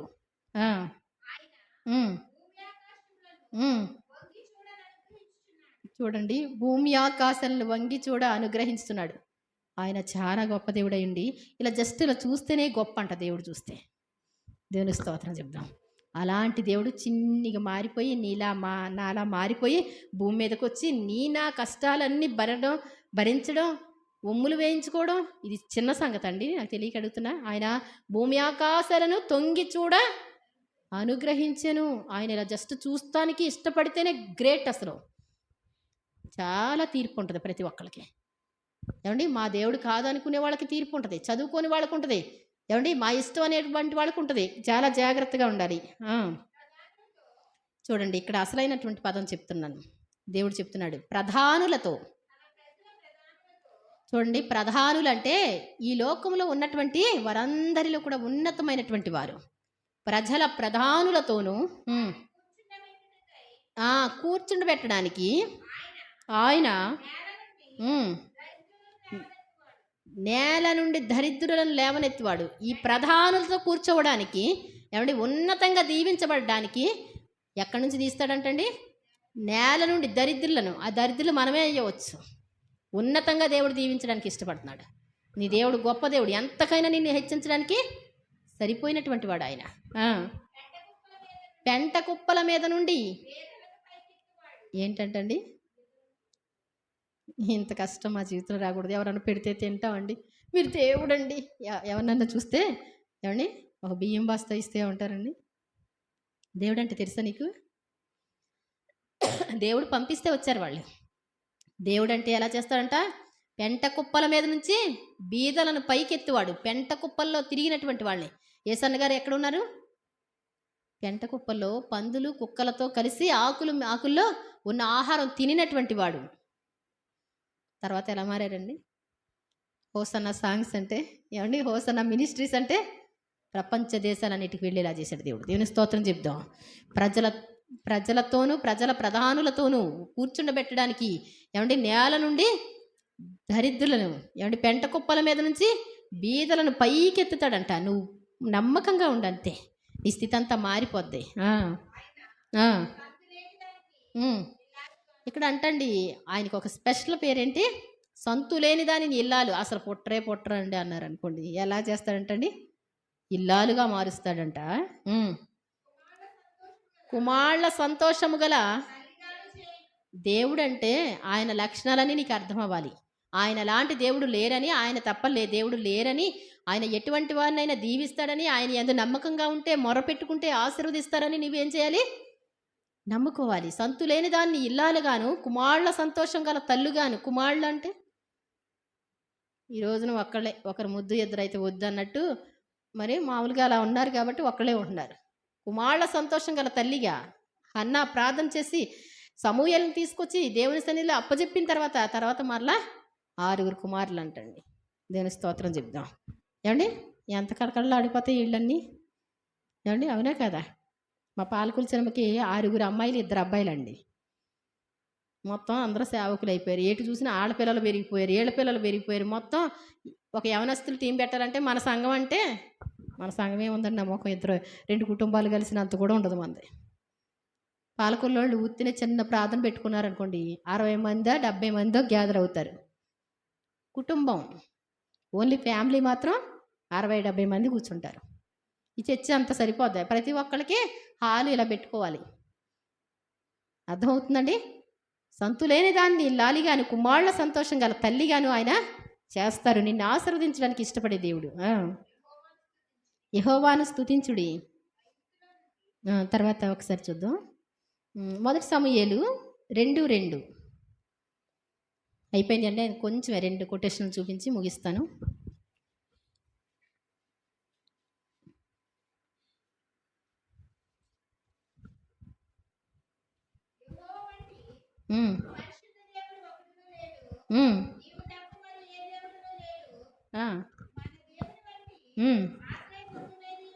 యెహోవా వంటి పరిశుద్ధ దేవుడు లేడంటండి. ఆయన లాంటి ఆశ్రయదుర్గం లేదు. ఆయన లాంటి ఆశ్రయదుర్గం ఏంటది? ఒక భయంకరమైన క్యాన్సర్ వచ్చిందా, నీవు తప్ప మాకెవరు లేరు ప్రభా, అక్క నాకు కాస్త రోజు కొంచెం అన్నం పెడతారా, ఇక్కడ కూర్చొని ప్రార్థన చేసుకుంటానంటే 7 రోజులు ఉన్నారనుకోండి, 7 రోజులు ఏమవుద్దండి? క్యాన్సర్ అంతా మాయమవుద్ది. అలాగ వద్దండి, ఒక 50,000 ఎవరన్నా అప్పిస్తారా, ₹1,00,000 ఎవరన్నా అప్పిస్తారా హాస్పిటల్కి వెళ్తే? ఏమండి ఈ కావండి చాలా సింపుల్. నన్ను అడిగితే మనుషుల్ని ఆధారం చేసుకోవద్దు. యెహోవా వంటి ఆశ్రయదుర్గం ఎవరు కూడా లేరు. ఆయన మీద ఆధారపడి నీకు ఎంత కష్టం వచ్చినా 2-3 రోజులు ఏదైనా భరించలేనిది వస్తే ఏం చేయాలి? నువ్వు ప్రార్థన చేయడం మొదలు పెట్టాలంతే. ఒకవేళ నన్ను పెట్టమని అడగకపోయినా వచ్చేసి కూర్చునే కూర్చొని ప్రార్థన చేసుకోవచ్చు. ఉపవాసం ఉండి ప్రార్థన చేస్తే క్యాన్సర్ని కూడా తినేద్దంట ఉపవాసం. దేవుని స్తోత్రం చెప్దాం. ఏంటంట? క్యాన్సర్ని ఏం తింటుందంట? ఉపవాసం కరిగిచ్చేస్తుంది అంటండి. కంగారు పడొద్దు మరి ఉపవాసం చేసేవాళ్ళు ఎవరు కూడా కొంచెం లేట్ అయితే కంగారు పడొద్దు. మీకు కళ్ళు తిరిగిపోయినాయి అనుకోవద్దు. ఎందుకని రోగాలన్నింటినీ తినటం మొదలు పెడద్దంటండి ఉపవాసం. ఆహారమే కాదు, రోగాలన్నింటినీ తినేస్తుందంట. అది కూడా కరగజేసేద్ది ఆ కణాలన్నిటినీ.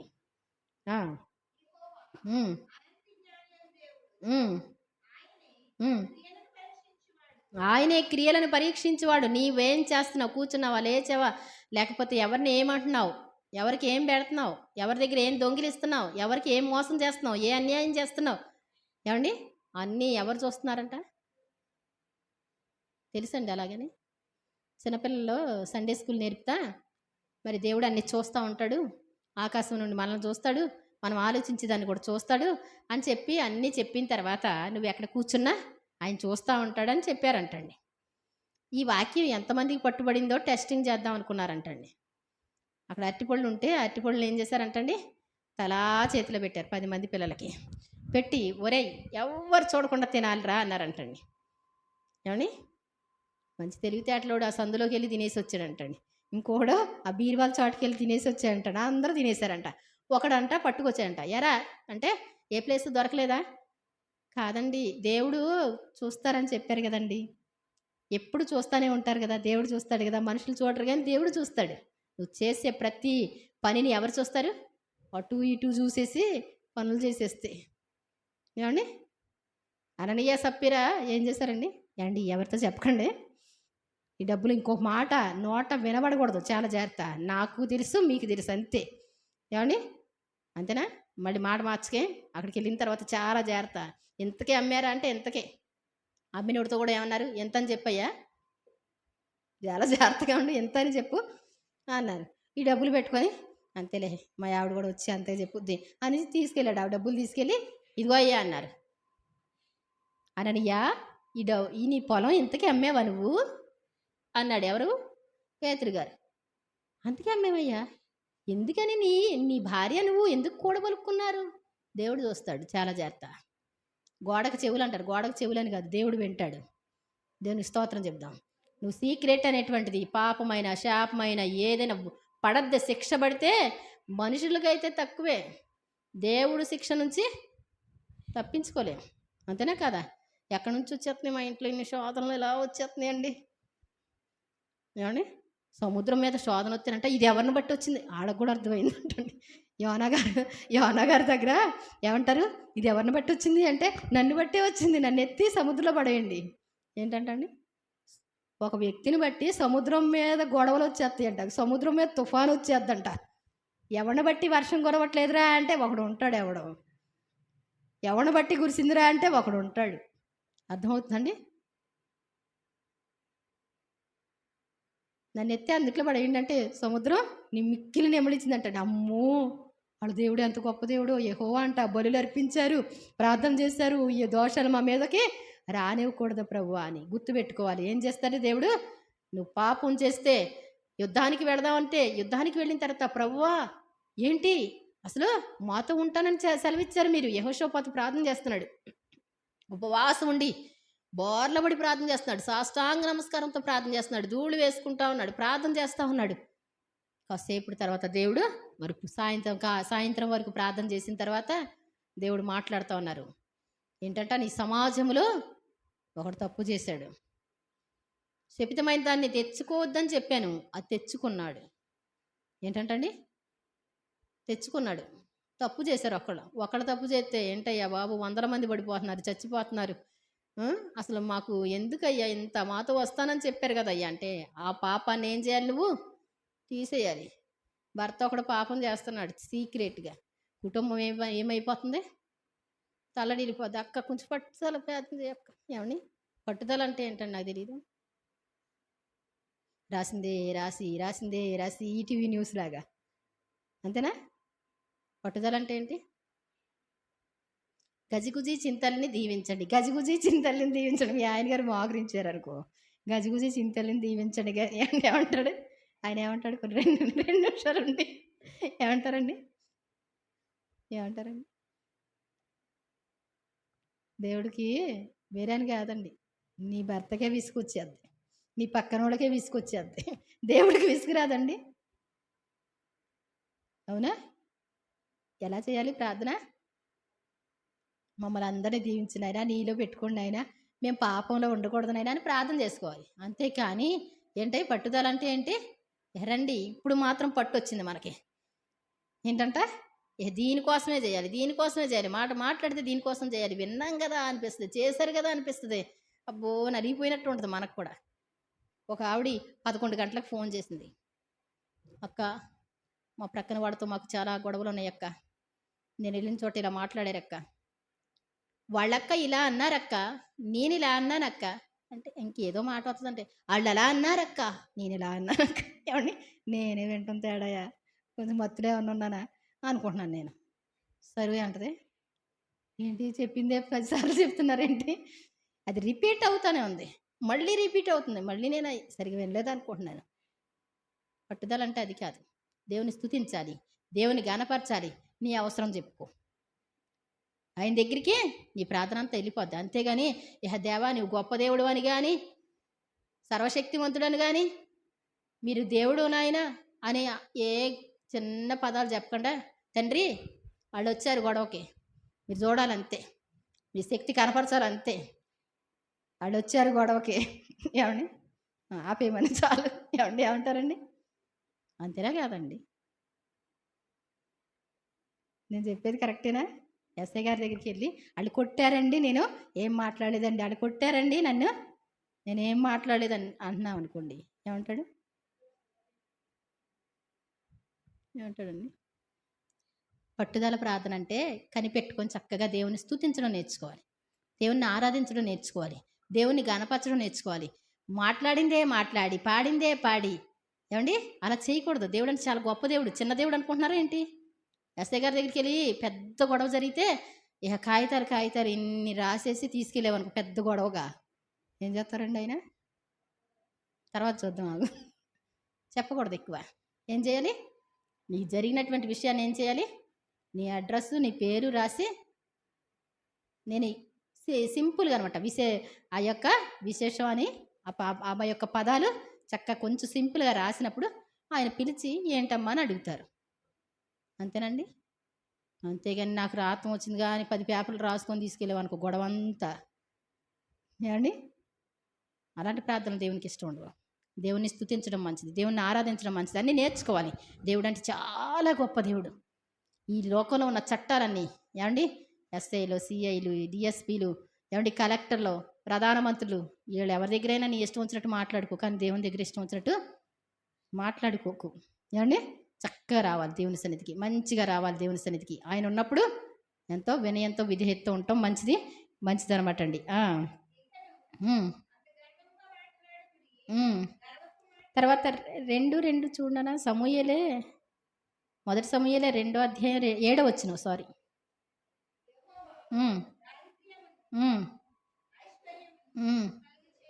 దరిద్రం అంటండి, ఐశ్వర్యం అంటండి. దారిద్ర్యమును ఐశ్వర్యమును కలుగు చేయవాడు ఎక్కడి నుంచి వస్తుందంట? దేవుడు నిన్ను పట్టించుకోకపోతే దరిద్రం వస్తుంది, దేవుడు నిన్ను పట్టించుకుంటే ఐశ్వర్యం వస్తుంది. ఐశ్వర్యం కోసం ఐశ్వర్యము కొంత ప్రయాసపడకము, అట్టి అభిప్రాయం నీకు కలిగిన ఎడల దాన్ని వెంటనే విడిచిపెట్టాలి. దేవుడు లేనటువంటి ఐశ్వర్యం నీకు నిలవదు. దేవుని చిత్తం చేయకుండా ఐశ్వర్యం సంపాదిస్తే అది నీకు పనికిరాదు. ఒక్క రోజులో అది అనుభవించడానికి నీవు ఉండవు, సంపాదిస్తావు డబ్బులు, ఏమండి పోగు పెడతావు డబ్బులు, కానీ ఏంటి అంటే చిన్న ఉదాహరణ చెప్తున్నాను, చక్కగా అప్పుడప్పుడు చూసినప్పుడు అర్థమవుతాయి. కానీ రైస్ మిల్ ఉందండి, రైస్ మిల్లో బస్తాలు వడ్లేస్తే అక్కడ ఎలకలో పందికొక్కులు దేని కన్నంలో అది పెద్దగా తోడేసుకోవడం మొదలుపెట్టియండి. మనం ఇలాగే ఉండిపోతామని ఆ రైస్ మిల్ అంతా తీసేశారు, ఏమండి చుట్టూ తవ్వేశారు, పందికొక్క కన్నాలు వచ్చేసినాయి అని ప్లాస్టింగ్ చేసేసారు. ఇప్పుడు ఏమైపోయిందండి? మొత్తం క్లోజ్ అయిపోయిందా? మన ఊహలు పనికిరావు. అర్థమైందా? నేను డబ్బు సంపాదించేసుకుంటున్నా నాకు సరిపోద్దంటే మొత్తం కొట్టుకుపోయే పరిస్థితులు ఉన్నాయి, కాల్చివేయబడే పరిస్థితులు ఉన్నాయి, నష్టం నీది ఉన్నదంతా ఒక్క రోజులో ఎగిరిపోయే పరిస్థితి ఉంది. గుర్తుపెట్టుకోవాలి మనం. ఏంటంటండి, యెహోవా దారిద్ర్యాన్ని కలుగు చేస్తాడు, ఐశ్వర్యాన్ని కూడా కలుగు చేస్తాడు. ఆయన కలిగినటువంటి ఐశ్వర్యం అంటే అది నీకు ఎంతో శ్రేష్టమైంది అనమాట. కృంగజేయువాడను, పాము వచ్చిందండి, జస్ట్ ఇలా మిస్ అయిందండి, యాక్సిడెంట్ అవ్వబోయిందండి, ఇలా మిస్ అయిందండి, లేకపోతే హాస్పిటల్కి వెళ్ళాలి. ఏమండి ప్రాణాలు ఉంటాయో లేవో తెలీదు. కృంగజేయబడును లేవనెత్తువాడును. నువ్వు కృంగిపోవాలంటే ఏంటి? దేవుణ్ణి మర్చిపోయి నీ ఇష్టానుసారంగా వెళ్ళిపోతా ఉంటే ఒక్క బ్రేక్ వేసాడు దేవుడు అంటే ఆగిపోద్ది. అది నీకు క్షేమం కాదు. దేవుడు ఏం చేస్తారు? లేవనెత్తేవాడు. ఒకవేళ పడిపోయిన స్థితిలో ఉంటే కనుక ప్రార్థన చేస్తే లేవనెత్తుతాడు ఆయన. దరిద్రులను అధికారులతో కూర్చొని పెడతాడంట.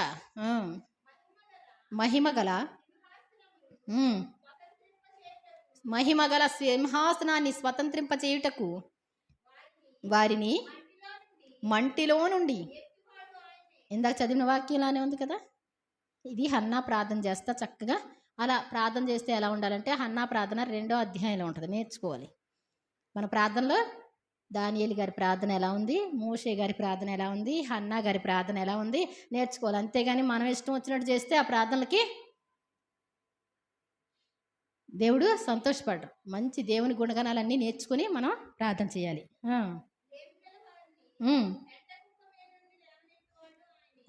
లేమి గల వారిని, నీకు కష్టంలో ఉన్నావా, పెంట కుప్పల్లో ఉన్నావా, నిన్ను లేవనెత్తుతానని చెప్తున్నాడు ఆయన. ఈ భూమి నిలిచుందంటే ఆయన వశములో ఉన్నాయన్నీ. లోకాన్ని ఈ స్తంభాల మీద నిలబెట్టి ఉంచాడంటండి. మనకు తెలుసండి పిల్లర్స్ ఉన్నాయి, దాని మీద ఉంది భూమి అని. ఎవరికైనా కనపడుతుంది అసలు పిల్లర్స్? మరి వాక్యంలో ఉంది. మరి ఆ తర్వాత 145:4 ఒకసారి. 145:4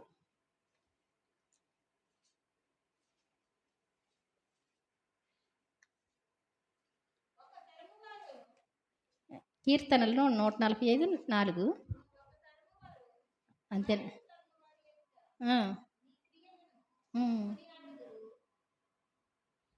అంతేనా? నేను కొటేషన్ తేడా రాస్తున్నా. అయితే యెహోవా పడిపోవు వారందరినీ ఉద్ధరించేవాడు, కృంగిపోయిన వారిని అందరినీ లేవనెత్తువాడు అంటండి. 146 చూడండి ఒకసారి. 146:8.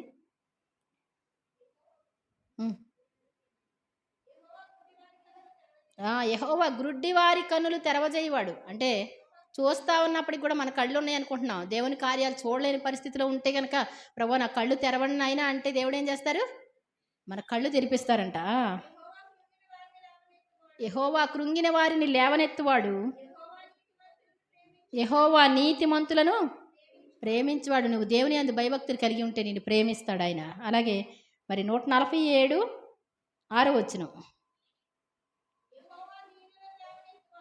యెహోవా దీనులు అంటే ఏంటి? గర్వం ఉండకూడదు, దేన మనసు కావాలి. మనం ఈరోజు ఉంటాం, రేపొద్దున చచ్చిపోతాం. దేవుడు కూడా ఎంత గొప్పవాడైనప్పటికీ కూడా నేను సాత్వికుడను, దేన మనసు గలవాడిని అంటాడు. గర్వ హృదయం అస్సలు ఉండకూడదు, దీనంగానే ఉండాలి, తగ్గించుకొని ఉండాలి మనం. యెహోవా దీనులను లేవనెత్తువాడు, భక్తిహీనుల నేలకి కూలుస్తాడంట. భక్తిహీనత మనకు ఉండకూడదు, దీనత్వం ఉండాలి, భక్తిపరులుగా నీతిమంతులుగా ఉండాలి. ఏమండి మరి తన కార్యం సఫలం చేసే దేవుడని, మరి ఆయన మరి ఐశ్వర్యాన్ని దారిద్రతను కలుగు చేసే దేవుడని, ప్రధానులతో కూర్చుండబెట్టే దేవుడని, ఏమండి మనం చాలా చూసుకున్నాం కదా. పడిపోయి వారందరినీ ఉద్ధరించే దేవుడని. మనం దూరంగా వెళ్ళిపోయి మరి ఆయన మనకు దూరం అయ్యాడు అనుకోకూడదు. కానీ మనం ఏం చేయాలి? ప్రతిరోజు మొరపెట్టేవారిగా ఉంటే ఆయన లాంటి దేవుడు లేడు. యేసు ప్రభువుగా ఈ లోకానికి వచ్చి నిన్ను ప్రేమించడానికి, నిన్ను రక్షించడానికే. నా యందు విశ్వాసం ఉంచి వాడు తీర్పులోకి రాక జీవపు వెలుగులో ఉంటాడంటండి. దేవుని స్తోత్రం చెప్తాం. నేను లోకానికి తీర్పు తీర్చడానికి రాలా, నువ్వు తప్పు చేసావు, నువ్వు పాపం చేసావు అంటానికి రాలా, నీ పాపాలను కడిగి వేయడానికి వచ్చాడు ఆయన. అందరూ ఏమన్నారంటండి? రాళ్ళతో కొట్టి చంపేయాలన్నారు పాపంలో పట్టబడిన స్త్రీని. యేసు ప్రభు వారు ఏమన్నారు? అమ్మా ఎవరు కూడా నీకు శిక్ష విధించలేదా? నేను కూడా నీకు శిక్ష విధించను. శిక్ష విధించడానికి సమర్థుడు ఆయన. ఆయన తీర్పు తీర్చడానికి సమర్థుడు. శిక్ష విధించేవాడు ఆయన. రేపొద్దుట జడ్జిగా కూర్చొని ఉంటాడండి దేవుడు. దేవుని స్తోత్రం చెప్తాం. మహిమగల సింహాసనం మీద ఆయన ఆసీనుడిగా ఉండి ఏం చేస్తారు? ఈ లోకానికి వచ్చినప్పుడు మాత్రం తీర్పు తీర్చడానికి రాలా, ఏమీ అనరు. ఇప్పుడు నిన్ను ఇప్పుడు ఆయన దగ్గరికి వచ్చేసి అయ్యా నన్ను క్షమించండి అయ్యా, నేను పాపం చేశానంటే అక్కడికి ఎందుకు వెళ్ళావు, ఇక్కడికి ఎందుకు వెళ్ళావు, ఇదెందుకు చేసా అండవు. ఏమంటారు?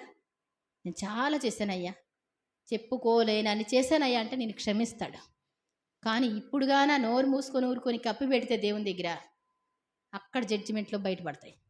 మనం ఏం చేయాలి? అన్ని తప్పులన్నీ ఒప్పుకోవాలి. ఇంక నేను చేయకుండా నాకు సహాయం చేయండి నాయనా అని ప్రార్థన చేస్తే ఆయనే తీర్పు తీర్చేటువంటి దేవుడు. ఆయన మహిమ రాజ్యంలో ఉంచుకోవడానికి ఇష్టపడుతున్నాడు. తన శరీరం మీద మన పాపానికి శిక్ష చెల్లించాడు కాబట్టి ఆయన దగ్గరికి వచ్చి, ప్రభువా నన్ను దీవించండి, నన్ను ఆశీర్వదించండి, మీరు పైకెత్తుతారన్నారు, నన్ను నా కుటుంబాన్ని రక్షించండి, మీరు నిజమైన దేవుడు అని అందరూ తెలుసుకోవాలి, నేను కూడా అందరికీ తెలియచెప్పాలి, ఎవరు కూడా నశించిపోకూడదు ప్రభువా, ఎవరు నరకానికి వెళ్ళకూడదు ప్రభువా, నేను కూడా సువార్త ప్రకటించాలి నాయన అని ప్రార్థన చేస్తే దేవుడు ఏం చేస్తారు? మన నోట ఆయన మాటలు ఉంచుతారంటండి. వెల్లగించడానికి, విరగొట్టడానికి, నాటడానికి, కట్టడానికి, ఏమండి పడద్రోయడానికి ఈ దినమున జనముల మీద ప్రవక్తగా నేను నియమించాను అంటాడు. పెల్లగిస్తాడు దేవుడు. మరి సాతాను యొక్క రాజ్యాలన్నింటినీ మరి పెల్లగించడానికి నీ నోటి మాట సరిపోద్ది. అర్థమవుతుందండి? నాటడానికి ఒక మనిషి కృంగిపోయి ఉంటే దేవుడు నీ నోటి మాటల ద్వారా వాళ్ళని బలపరుస్తాడు దేవుడు. కాబట్టి ఈ రోజున మరి నిన్ను మరి జనముల మీద ప్రవక్తగా నియమించానంటాడు. కాబట్టి మనం మరి ప్రార్థన చేద్దాం. ప్రభువా నా పాపాలన్నీ క్షమించండి, నీ ఎదుట నిలబడినప్పుడు నా నీతి క్రియలను బట్టి కాదు, మా నీతి క్రియలన్నీ మురికి గుడ్డలా ఉన్నాయి ప్రభువా, ఒక్కసారి మీ ఆత్మతో మమ్మల్ని నింపండి, మరి ఒప్పుకునే మనసు ఇవ్వండి, మీ రక్తంతో మమ్మల్ని కడగండి, ఒప్పింపజేయండి. ఈ రోజు నుంచి ఒక్క పాపం వద్దు, మేము చిన్న పాపం కూడా మా జీవితంలో ఉండకూడదు నాయనా అని ప్రార్థన చేద్దాం. దేవుడు మరి రక్షిస్తారు, కాపాడుతారు, మిమ్మల్ని దీవిస్తాడు, హెచ్చిస్తాడు, ఆయన సంతోషిస్తాడు మీ యందు. దేవుడు తన పరిశుద్ధ వాక్యాన్ని దీవించునుగాక. ప్రార్థన చేసుకుందాం. చిన్న ప్రార్థన. స్తోత్రములు స్తోత్రములు స్తోత్రములు స్తోత్రములు. పరిశుద్ధుడైన పరమ తండ్రి, మీ ఘనమైన నామానికి వందనాలు యేసయ్యా. మరి ఒకసారి మీ కృపాసనం సమీపించి ప్రార్థిస్తున్నాం. మేము మట్టివారం ఎన్నిక లేనివారం, ఏ యోగ్యత అర్హత లేకపోయినప్పటికీ కూడా, ఏ మంచి లేకపోయినా మమ్మల్ని నాయన మీరు ఆశీర్వదించారు, దీవించారు. యేసు ప్రభు నిజమైన దేవుడని తెలియచేసుకున్నారు. మీకు స్తోత్రాలు నాయన తన కొరకు కనిపెట్టుకొని వారి విషయంలో తన కార్యం సఫలం చేసేటువంటి దేవుడని నీ వాక్యం సెలవిస్తుంది. నిజంగా మీకు మొర్ర పెట్టుకుంటే చాలు, మీకోసం కనిపెడితే చాలు, మా జీవితంలో గొప్ప కార్యాలు చేస్తారు ప్రభా. మేము కనిపెట్టడం మాకు నాయన నేర్పించండి. మనుషుల సహాయం వ్యర్థం, రాజులు నమ్ముకోవడం వ్యర్థం ప్రభా. పడిపోయే ప్రతి ఒక్కరిని ఉద్ధరించే దేవుడు తండ్రి, మా కన్న తండ్రి నైనా ప్రతి సమస్య మీ పాదాల చెంతకు తీసుకొచ్చి నేను ప్రార్థించగలిగిన కృప దయచేయండి. ప్రతి రోగం కోసం కూడా మీ సన్నిధిలో కన్నీరు కార్చి ప్రార్థించగలిగిన కృప దయచేయండి. నేను ప్రతి సమస్యల నిమిత్తం దేవుని సన్నిధిలోనే ప్రార్థించేవారిగా మమ్మల్ని తయారు చేసుకోండి ప్రభు. మీరే నిజమైన దేవుడు అని అందరికీ తెలియచెప్పేటువంటి ధన్యత మాకు కూడా దయచేయండి. మాలో ఉన్న అపవిత్రతలన్నీ తొలగించండి, అనారోగ్యాలన్నీ తొలగించండి, సంతోషం, సమాధానం, ప్రశాంతత దయచేయమని ప్రార్థిస్తూ నాయన మరి గొప్ప దేవుడు మీరు దొరికినందుకు మీకే మహిమ చెల్లిస్తూ మమ్మల్ని దీవించమని, ఆశీర్వదించమని నాయన ప్రతి విషయంలో కూడా ఐశ్వర్యవంతులుగా నాయన అన్ని విషయాల్లో నాయన ఉన్నతమైన స్థితిలో ఉండేవారిగా బిడ్డలందరినీ దీవించమని ప్రార్థిస్తూ యేసు ప్రభువారి దివ్యనామమున అడిగి వేడుకుంటున్నాను తండ్రి. ఆమేన్. ఆమేన్. వందనాలండి అందరికీ.